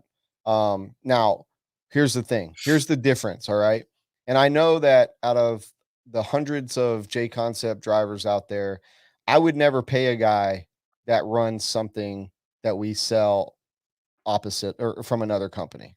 For instance, I would never pay a guy, quote unquote, for beachrc.com if they were also sponsored by amain.com or Right. absolute or dialed or whatever. If you're sponsored by one of those, few major internet companies, I'm not going to pay you, but I'm also not going to stop a guy that is trying to race that has a deal with a couple of them. I'm going to try to make sure that they want to buy from me and not them. That's how I approach the business side. But I would never pay a guy. And I know I assume Racecraft is not paying a bunch of drivers. No. I would never pay a guy that's going to run a competing brand's product. That's different. I don't see Mayfield throwing on a flock foil. You know what I mean? And I say No. that out of respect for Mayfield and Rona. They have the long standing relationship, and Mayfield's never going to do anything to rock that boat. He shouldn't. So I think it's crappy. I feel bad for you, and I hope that in the long run, Yeah, I something just want to is. make it a point that it's not about me. It's about what's going on as a whole. I agree. 100%. And it's fine. But you have other companies though, like for instance, okay, you don't make tires, you don't make bodies, okay? You make accessories. You sell accessories. You get a company like, well, Tyler Brown was on here a little bit ago. You get a company like ProMotion, you get a company like Dialed Hobbies. If they're making bodies and they're making, Lexan wings and they're making something else, I can see where he says you can't run that stuff because they're making competing brand stuff. Like Right. the what you're in business to do, sell tires, sell bodies. Like that's where their money's at. They're selling a ton of tires, a ton of bodies. And I they're could hands see down like one of the best tire brands ever. I have a boxes full of J-Con tires I've been running for 10 scale. You know what I mean? there's not a better 10 scale tire on the market No, right now. there's Unfortunately, not. I would love to see some parity in that because of our track. I'd like to see some competing. And their green reflex at most at some of the probably 8 out of the 10 major events in the United States is the tire to be on. Like they have the best shit going right now. That being said, doesn't give them the right to tell everybody they can't run other people's stuff Yeah, if it's you're cool, going to and it run just there. sucks because So there's a lot of J-Con drivers that I want on our team that I think are freaking awesome. yeah, I had to talk to 5 or 6 guys that were running for J-Con on Racecraft today, and right. tell them, dude, I don't know. I don't know what we're gonna do. You know, you'll always be on the team in my eyes. Wear a hat. You can wear a hat. Hopefully, I don't know. I don't know if there's anything in the contract about wearing whatever hat No, you want, but geez, you're muddy in the waters, bud. You're muddy in the waters. With that being said, dude, why don't we take take a couple some calls. calls, bro? Because I bet you we're gonna hear some stuff that we want to hear or might not want to hear. Let me give this their phone to Robert.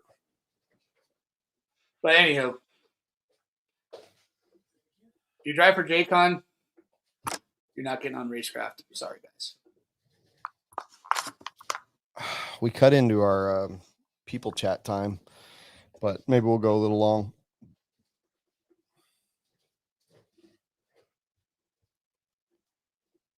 This person. So, okay, let me just break this down for you. All those drivers have a choice. JC is giving them money or giving them tires. That is different. That's what I just said. If they're paying you or they're giving you enough tires to run and make you be able to afford RC is a totally different story than you getting a discount and then telling you that you can't run this guy's down the road's product because they have a similar product to what they run. It's a totally different thing. So whoever it's Facebook user, can't see your name, but it's totally different. All right, so I'm going to put up the number. We are going to take some calls. Let's get this party started. Man, we have been over 100 people viewing all night. Best show number-wise we've ever had. You guys are crazy. We suck, and you guys are still here, so that's awesome. Chase is, I can see it in your eyes, bro. That puppy dog, like I'm so sad. This whole Jason. No, I'm not. It's fine. I mean, I did yell at Jason a little bit in the shower when I was taking a shower before the show. I yelled at him, but just like anything, it passes. We go through. It's gonna get mowed over. It's all good. I think we should ask bobblehead Dave Despain what he thinks. He says, "No bueno." It's all good. No bueno. All good. We'll be fine. All right, give us a call. We're waiting on at least one of you. So Andy, go what? Yeah, that's all I had. What do you mean? We're done with notes and everything. Yeah. We're done. We're free flowing now. We got 30 minutes left for any callers that want to call in, rap about this stuff. Yeah, let's do it. I heard a funny joke today. Tell it. What happens if you eat a bunch of aluminum foil? Not sure. You sheet metal. It's a good one.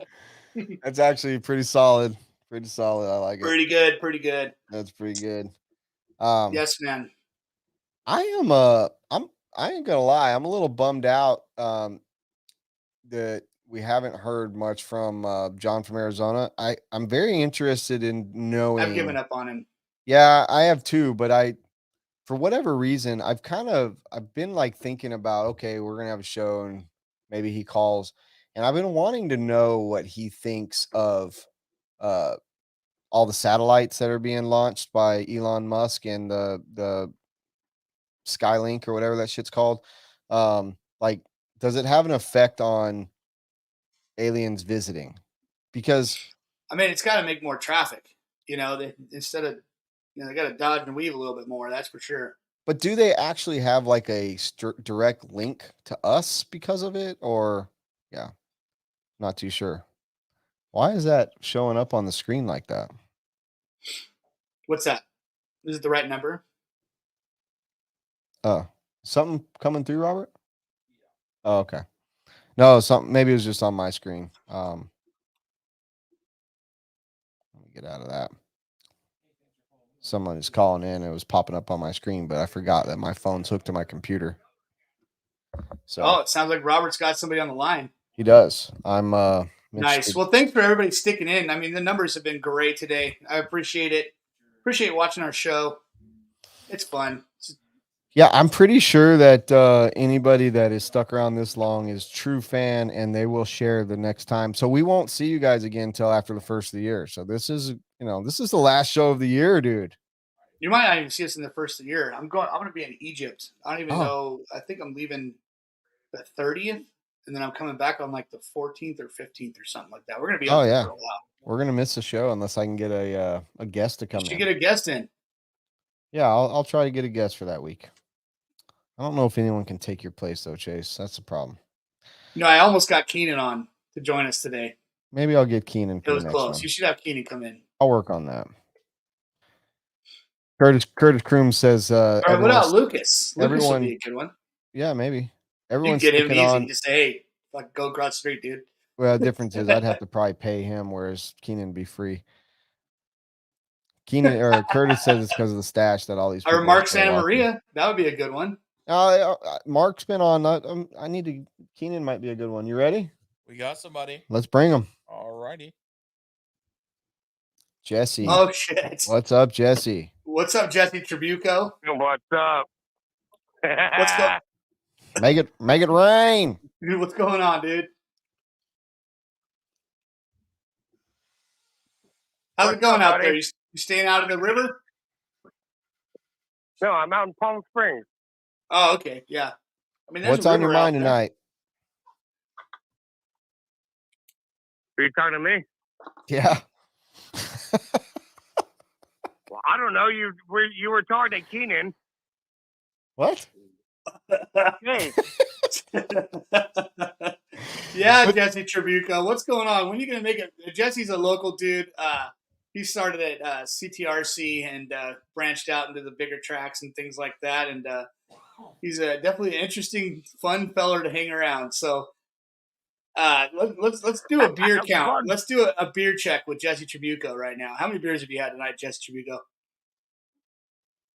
Probably about 19. about 19. Sounds about 19 right. Beers. About enough to watch Will and Trigger. Nice. Hey, bro, this show. My dude. I love you guys. What's up, Lance McDonald? This show is legit. Right on. Thanks, dude. I like watching this. You talk about some cool shit. Right we on. appreciate you watching. I want to get back east, back to Florida and stuff. Chase, he went out there. I want to do some other races, but Chase, I want to tell you, dude, I appreciate what you're doing for racecraft, bro. Thanks, man. The shit you're coming up with is just fucking awesome, dude, and keep trucking. Right on. Thanks, dude. It's all we can do. Keep our heads above water. Yep, and keep doing kickflips. Yeah, man. Kickflips for life. So, that last conversation you had, was that about beers, the block oils? What do you have to do tomorrow? Do you have to go to work tomorrow? Yeah, of course. We always got to work. All right. Well, You're a fucking trooper, bro. So go get yourself a fucking steak I just want to call in and and go to bed. I just want to call in and be like, hey, I'm on the Willing Trigger. Oh yeah, you're on, dude. You're famous, dude. You're famous, and we So- appreciate you for it. HB for life. All right, Word. man. What do you? Hey, All right, just buddy, a have a good night. quick question, Jesse. Good night. Okay, go ahead. Jesse, What's up? HB for life, but just hypothetical. If HB went out of business tomorrow, what would you do? I'd still run the HB cars I have Boom. Until I gave up. And then I'd probably, and I don't know, then I'd probably be out of fucking, I don't know, then I probably wouldn't drive it anymore. Oh, really? No. If you had it's a hobby, bro. If HB went out the window, what would you run? What would I run? I mean, I know you don't run ever. He means what car would you drive if HB? What car would you drive? What would be next on your list, Mr. Well, I went from techno to HB. So you go from HB So I'd probably to go back to techno, but there you go. Solid. Okay, solid, awesome. Thank you, Chase. to be honest, I mean, At least it could have been To be Yoshi. honest. Could have been Yoshi. no, I've never driven Mugen. I've never driven any of that shit. So I'd probably go back to techno.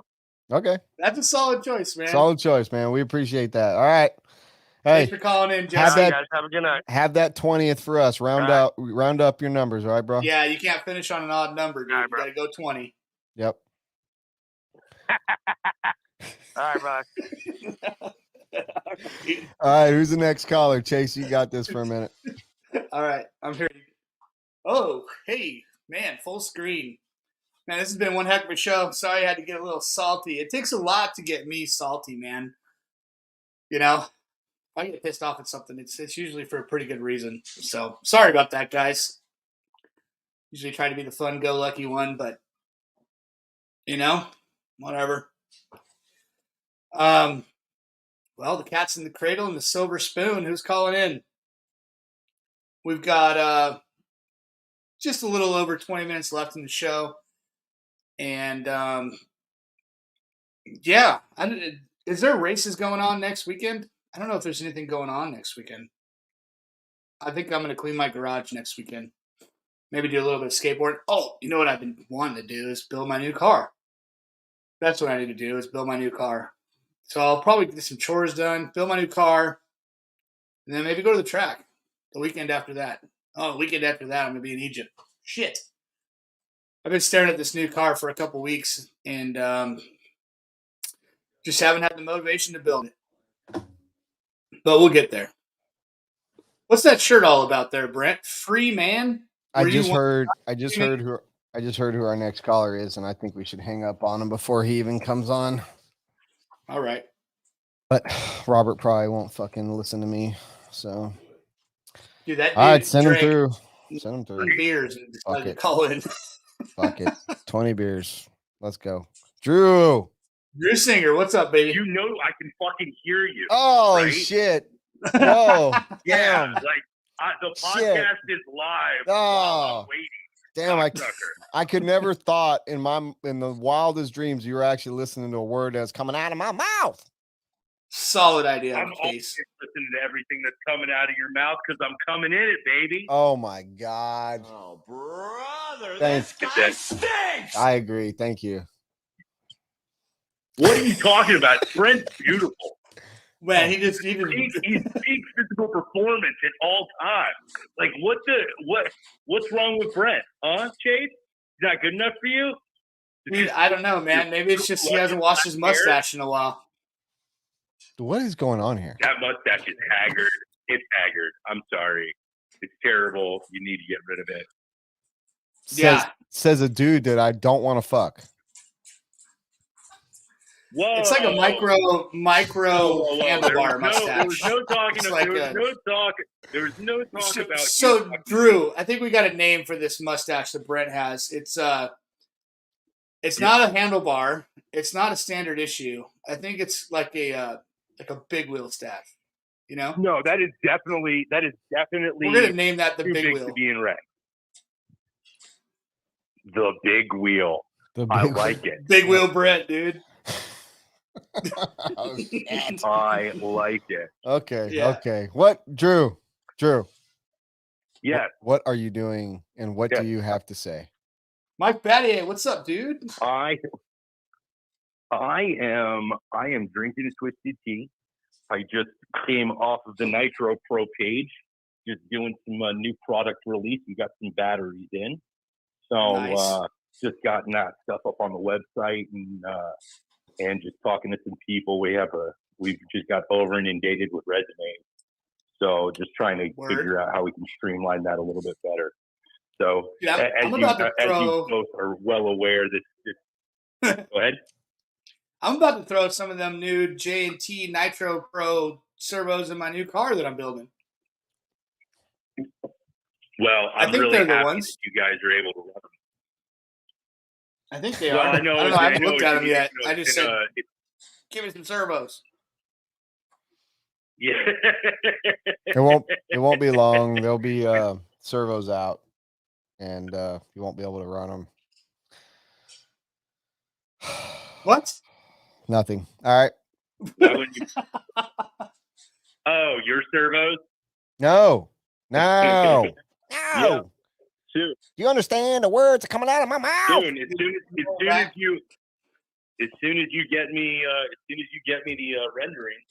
I don't know how many times you got to lose my shit, but I'll send it again. I don't know, dude. I don't know how many times you haven't sent it. I don't know. I'll But I'll I'm see you coming up there tomorrow. tomorrow, I'm so. gonna give you a hand drawn something tomorrow. That's all I need. And Did you just leak an ultimate servo? I can work with stick figures and ideas and make cool stuff. Okay. So okay. I have the people. Hey, you know what we should do? We should do it just like the Beach RC, the new Beach RC truck. We should just go over somebody else's servo. Bro. Beach RC truck.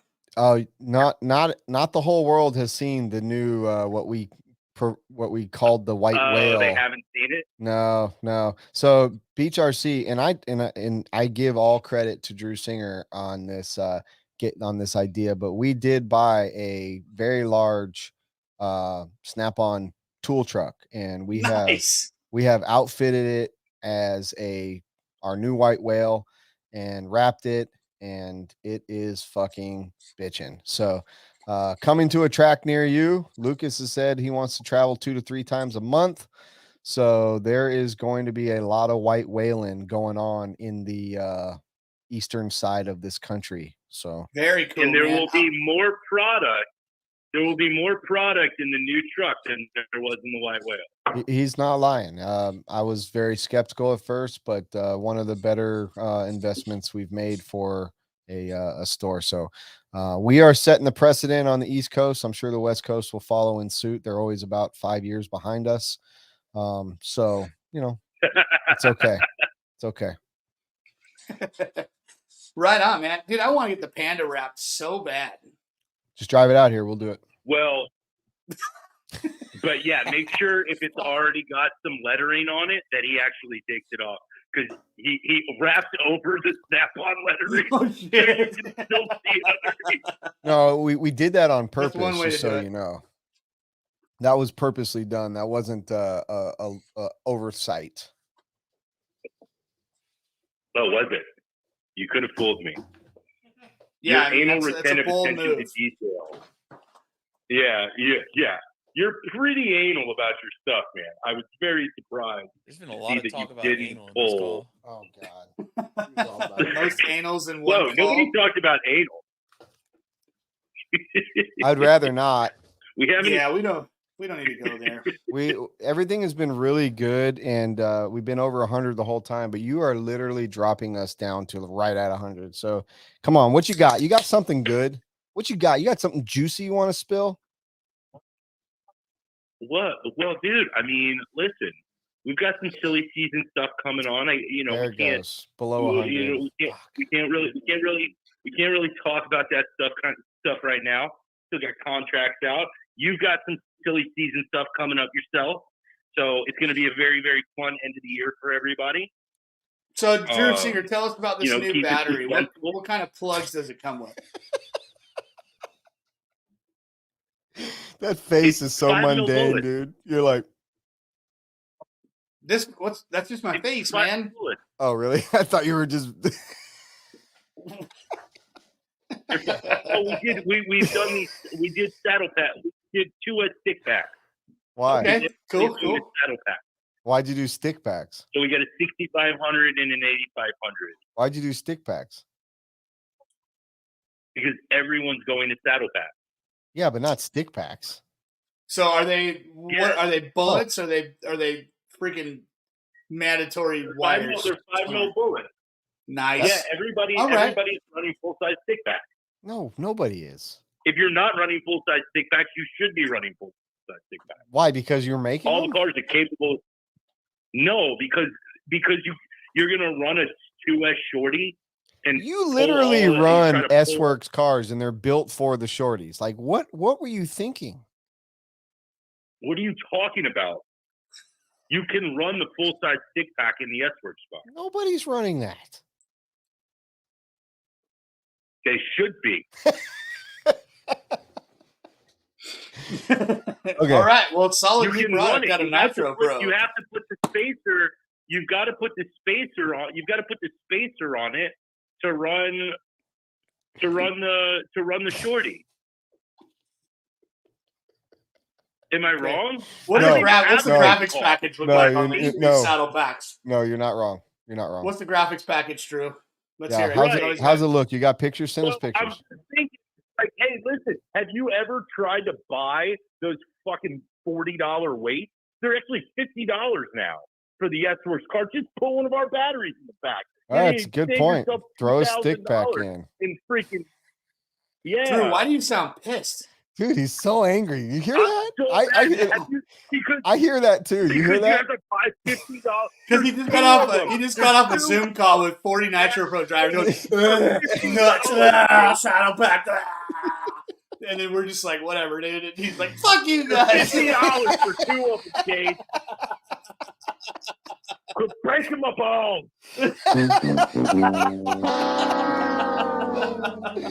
Oh my god. Love every So second of it. expensive. What are you so sensitive about, dude? What's going on here? Listen, there's a lot going on. We've got a lot of US shorty pack returns because people are trying to run them in their truck. They're fucking, everybody's out of their goddamn mind. Trucks have on to fire order- everywhere. I've got my whole living room. Listen, my whole living room is stacked full of fucking boxes. I've got $30,000 in batteries sitting in here that I'm just staring at. There's a small Camry in my fucking living room in RC car parts. It baffles me. Every goddamn second something's changing, and we got to keep up. You know how it is. Listen, it's all keeping up with the Joneses, and my keeping up with the Joneses is Tyler Jones because he's running Sparko. And you know what? Tyler Jones gets what Tyler Jones wants, and he wants stick pack. Jesus. Okay, Gotta give Sparko you- sticks backs, guys. You know, like fuck. I know there's going to be a ton of Sparko cars, so I understand why the stick Yes. packs. But I mean, fuck. Saddle packs are like meant I to know, be it's a shorties, lot. so you know. So just full No, stick but packs like an listen, old but Tyco. But they're doing. The thing is that they're doing the stick pack. They're doing those stick packs in the truggies too now. Yeah, They're doing the saddle packs in the truck. I could see the and trucks. that and like everybody's right. Well, everybody's trying to run the shorties in the truck, and you can't you can't pull that much amperage out of a battery that's that small. Yeah, that's true. You're Well, the right, good Drew. thing- You know, You're so right. you're just going to burn them up. So I think the natural progression is everybody's going to be using stick packs. It just makes more sense. The one thing that On we top can of count stick on pack. is if they're running the Nitro Pro servos, they're going to make it to the end of the race. There you That go. is true. There I you like go. it. And I love your koozie. Oh, we've got receiver packs too. High voltage receiver pack. Oh, it's about time. Jesus Christ. 2,500 milliamp high voltage receiver pack. How's- They're stick too. We can't get the square ones yet. Yeah. All right. Yeah. Sorry, Chase. Well, you know, We love you, Drew. And I'm looking forward to seeing that smiling face tomorrow. Nobody really knows what we're doing, but it's going to be awesome. So don't say what we're doing. It is going to be But so fucking rad. It is. It sounds awesome. This is RC. This is something to do with RC that we're doing tomorrow. And I think I hope it conveys well because I have no idea what to expect. So all I'm gotta saying come is, up with is the come skit. pick me up. yeah, We would have to. It would take a while.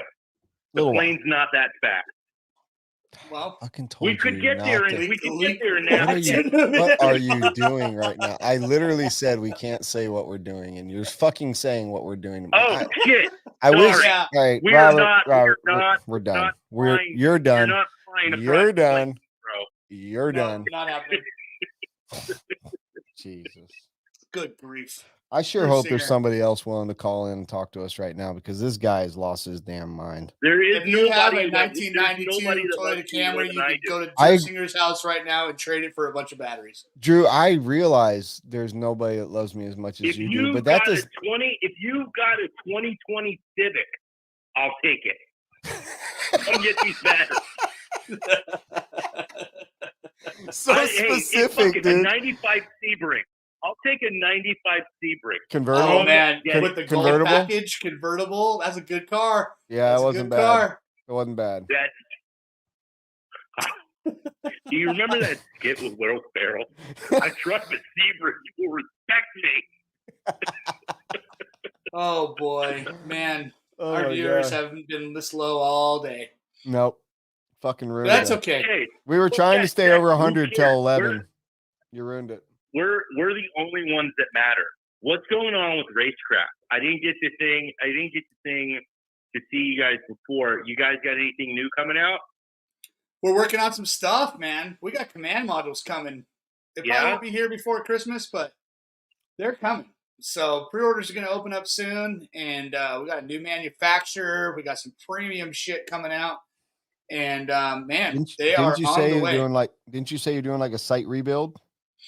Yeah, we're gonna have a new website. Thanks, Brent. We're gonna have a whole new website, man. Shipping's gonna be totally different. The whole experience is gonna be different. I've been kind of quiet while we're going through all this stuff, but man, we're doing a lot of things. We're doing a lot of cool stuff.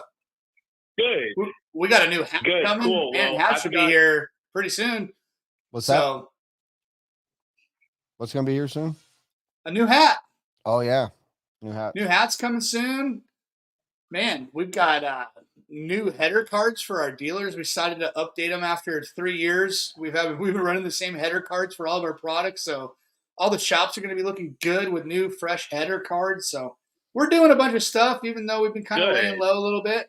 So yeah, man, we got some Good. new colors Good, in the good, good. tinfoil that I'm looking at right now that I just have been too busy to put on the website because we're building a new one. There's no point in putting the new colors on this website when we got a new one coming out, like, I don't know, next week or so.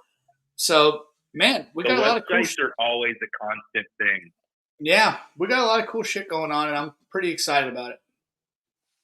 I decided to take all of December off of driving and wrenching on RC cars.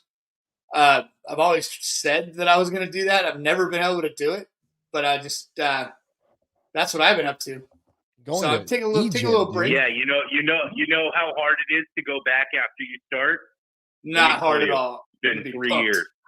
Got a brand new car, all brand new shit, all brand new shit, except an engine. I'm gonna repurpose an engine, but yeah, all brand new shit, ready to rock for Is 2024. speaking of that engine, is the dirt not doing? Or you guys not putting on that 24-hour race or whatever again? Or That's all on Reese, man. That's his creation, Oh, his he baby. dropped the ball. So Reese- whenever he decides to do it, No, Reese was very adamant at my trailer, fucking shit-faced hammered at 3 o'clock in the morning about making teams for this race.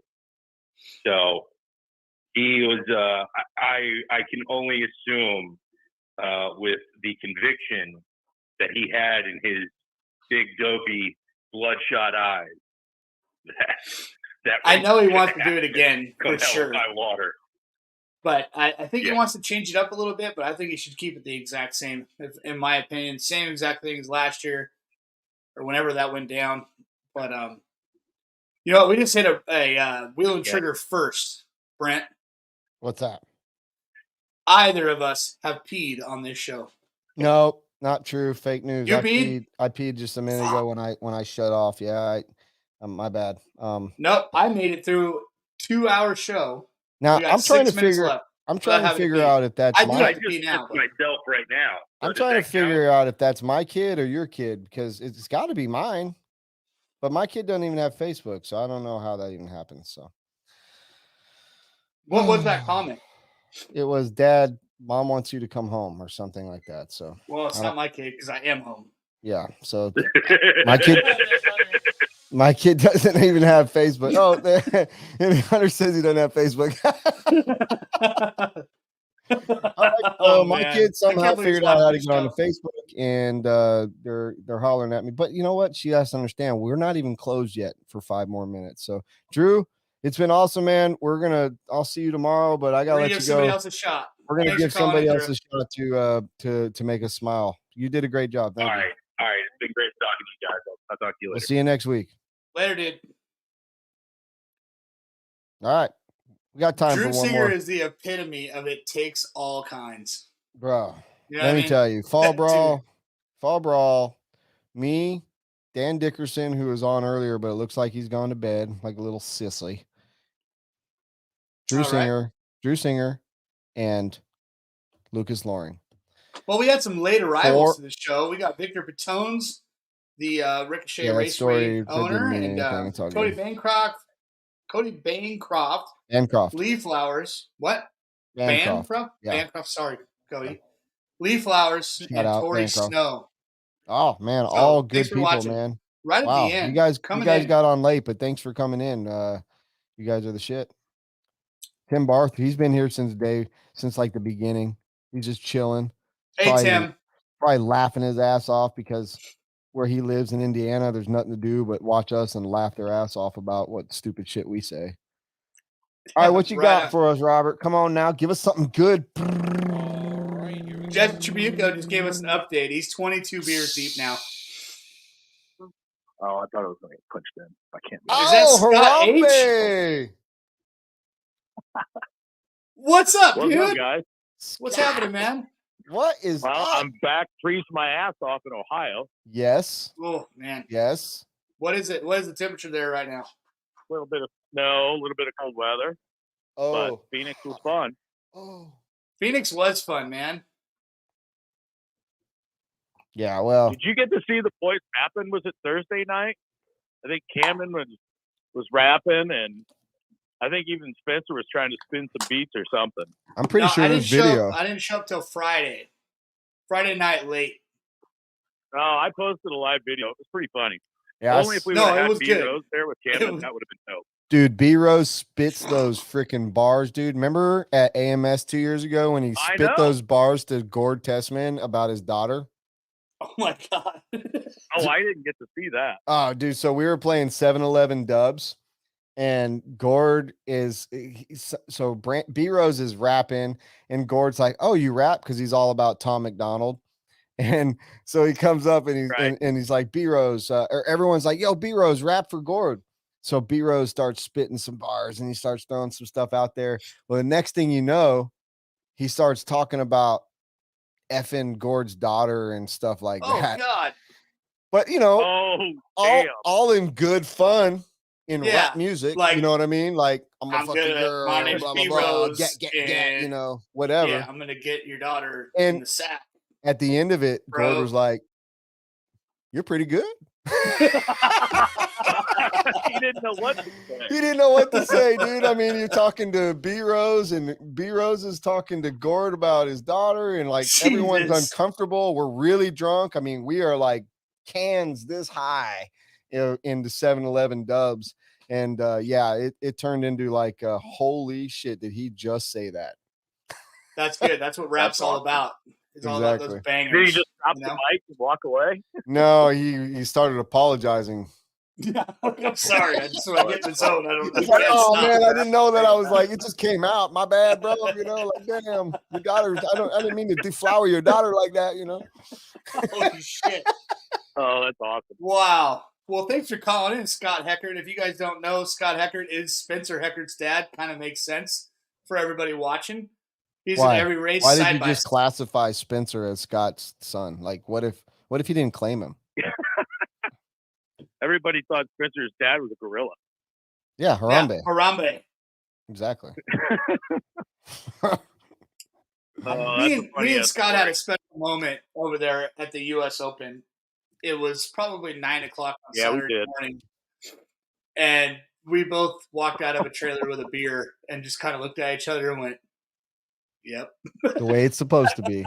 Yeah, like we're both It was early, but it was time. I've never had those early morning special moments with Harambe, but I've had those close the bar down moments with Harambe. So I get the same warm feeling for sure. Yeah, it's always a good time, man. So what you? Yeah, I think we kind of a lot of the guys cut out a little bit early Sunday because the event went on kind of late. But then Sunday night we had a pretty good time, and I think Ryan was out there doing the track walk for an hour, and we were all really concerned about him because we're like, holy shit, does he have enough beer for that being out there that long? So, you gotta have those pocket beers, man. He had 3 beers in his pocket. Yeah, see, you gotta have the pocket beers, dude. Awesome. They come through. Yeah, he's no rookie, that's for sure. No, he knows what he's doing. Yeah, he knows what he's doing. Not at all. But I gotta send you guys another hat. I tried to give Spencer a hat over the weekend, and Scott just stole that. I stole it. You can give him one of those new ones you're talking about. I had crazy hair going on one morning because I didn't feel like a shower, so I just put that on. So what's up, Scott? What's on your mind? Not much, man. I started watching your show. I was kind of like, shit, what am I going to do tonight?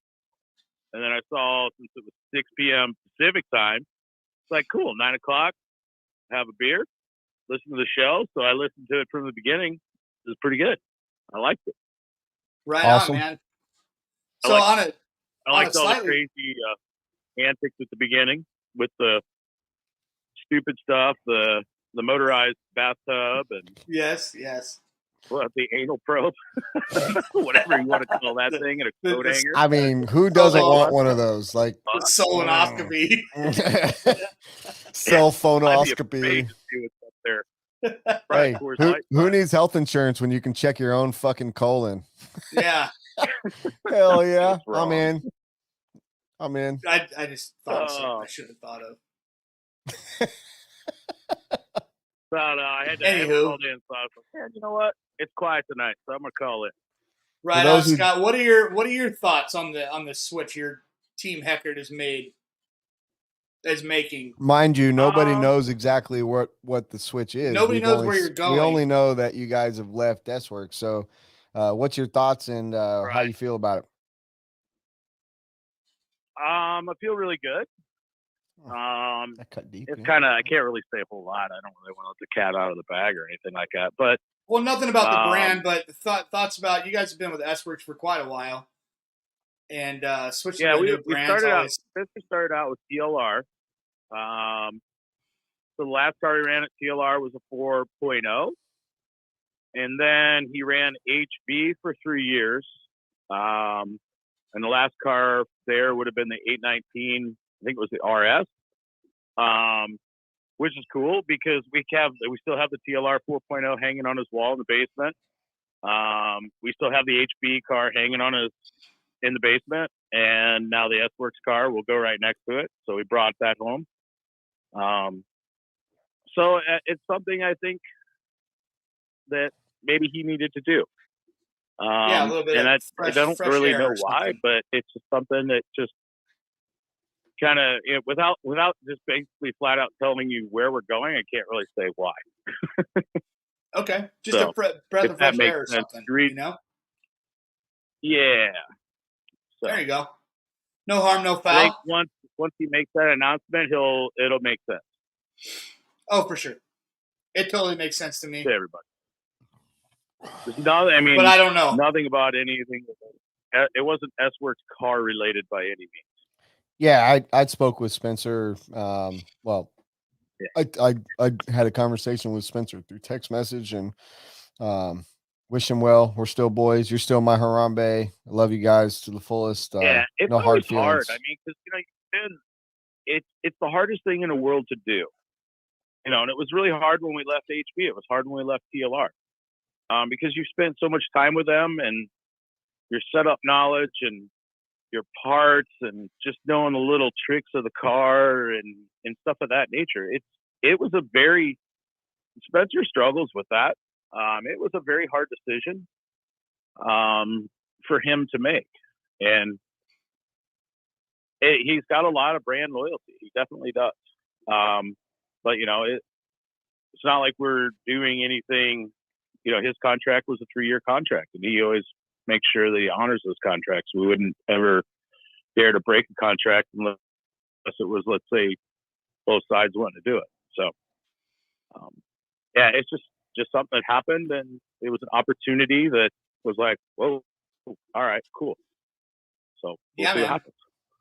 Well, right on, man. We wish the best for you, 2024, Team Heckert, Spence, Rambe. Yeah, we'll be definitely looking forward to. I'm happy that DNC this year is a little bit later. Hopefully, it'll be warmer. It's always funny because every time we come out for DNC, sometimes we come out a couple weeks early. Weather's beautiful. It's sunny, 80 degrees. You're like, yeah, it's Southern California dialed. Then DNC dates, it's like, fuck. Yeah. Like, here comes the rain. Hopefully that date last does year change. It was snowing. Last year was the most miserable RC race. Was brutal, dude. It was the most miserable RC race I've ever been to in my life last year. I've never worn so many jackets at once. Truly sucked, but Joey and that crew, man, what they did pull off, they did not cancel the event. So, everybody wanted to race on that fat track. I don't blame Joey or the crew or anything. No. It just last year's race, the way the weather hit and how it happened was Mother the Nature most miserable fucking race I ever been to. It was gnarly. It was tough. I was cold. I was wet. Yeah. And you didn't want to even leave the tent. You know what I mean? Like, that's how bad it was. Yeah. I mean, I think the final day, I don't even really think I drank that much beer because I was just like, I'm over this. If I lived in California, I would have gone home. Like, it was that miserable. Oh yeah. You know what I mean? Like, it was not fun. It was bad. All right. Well, I'm pinching pretty hard. Yeah.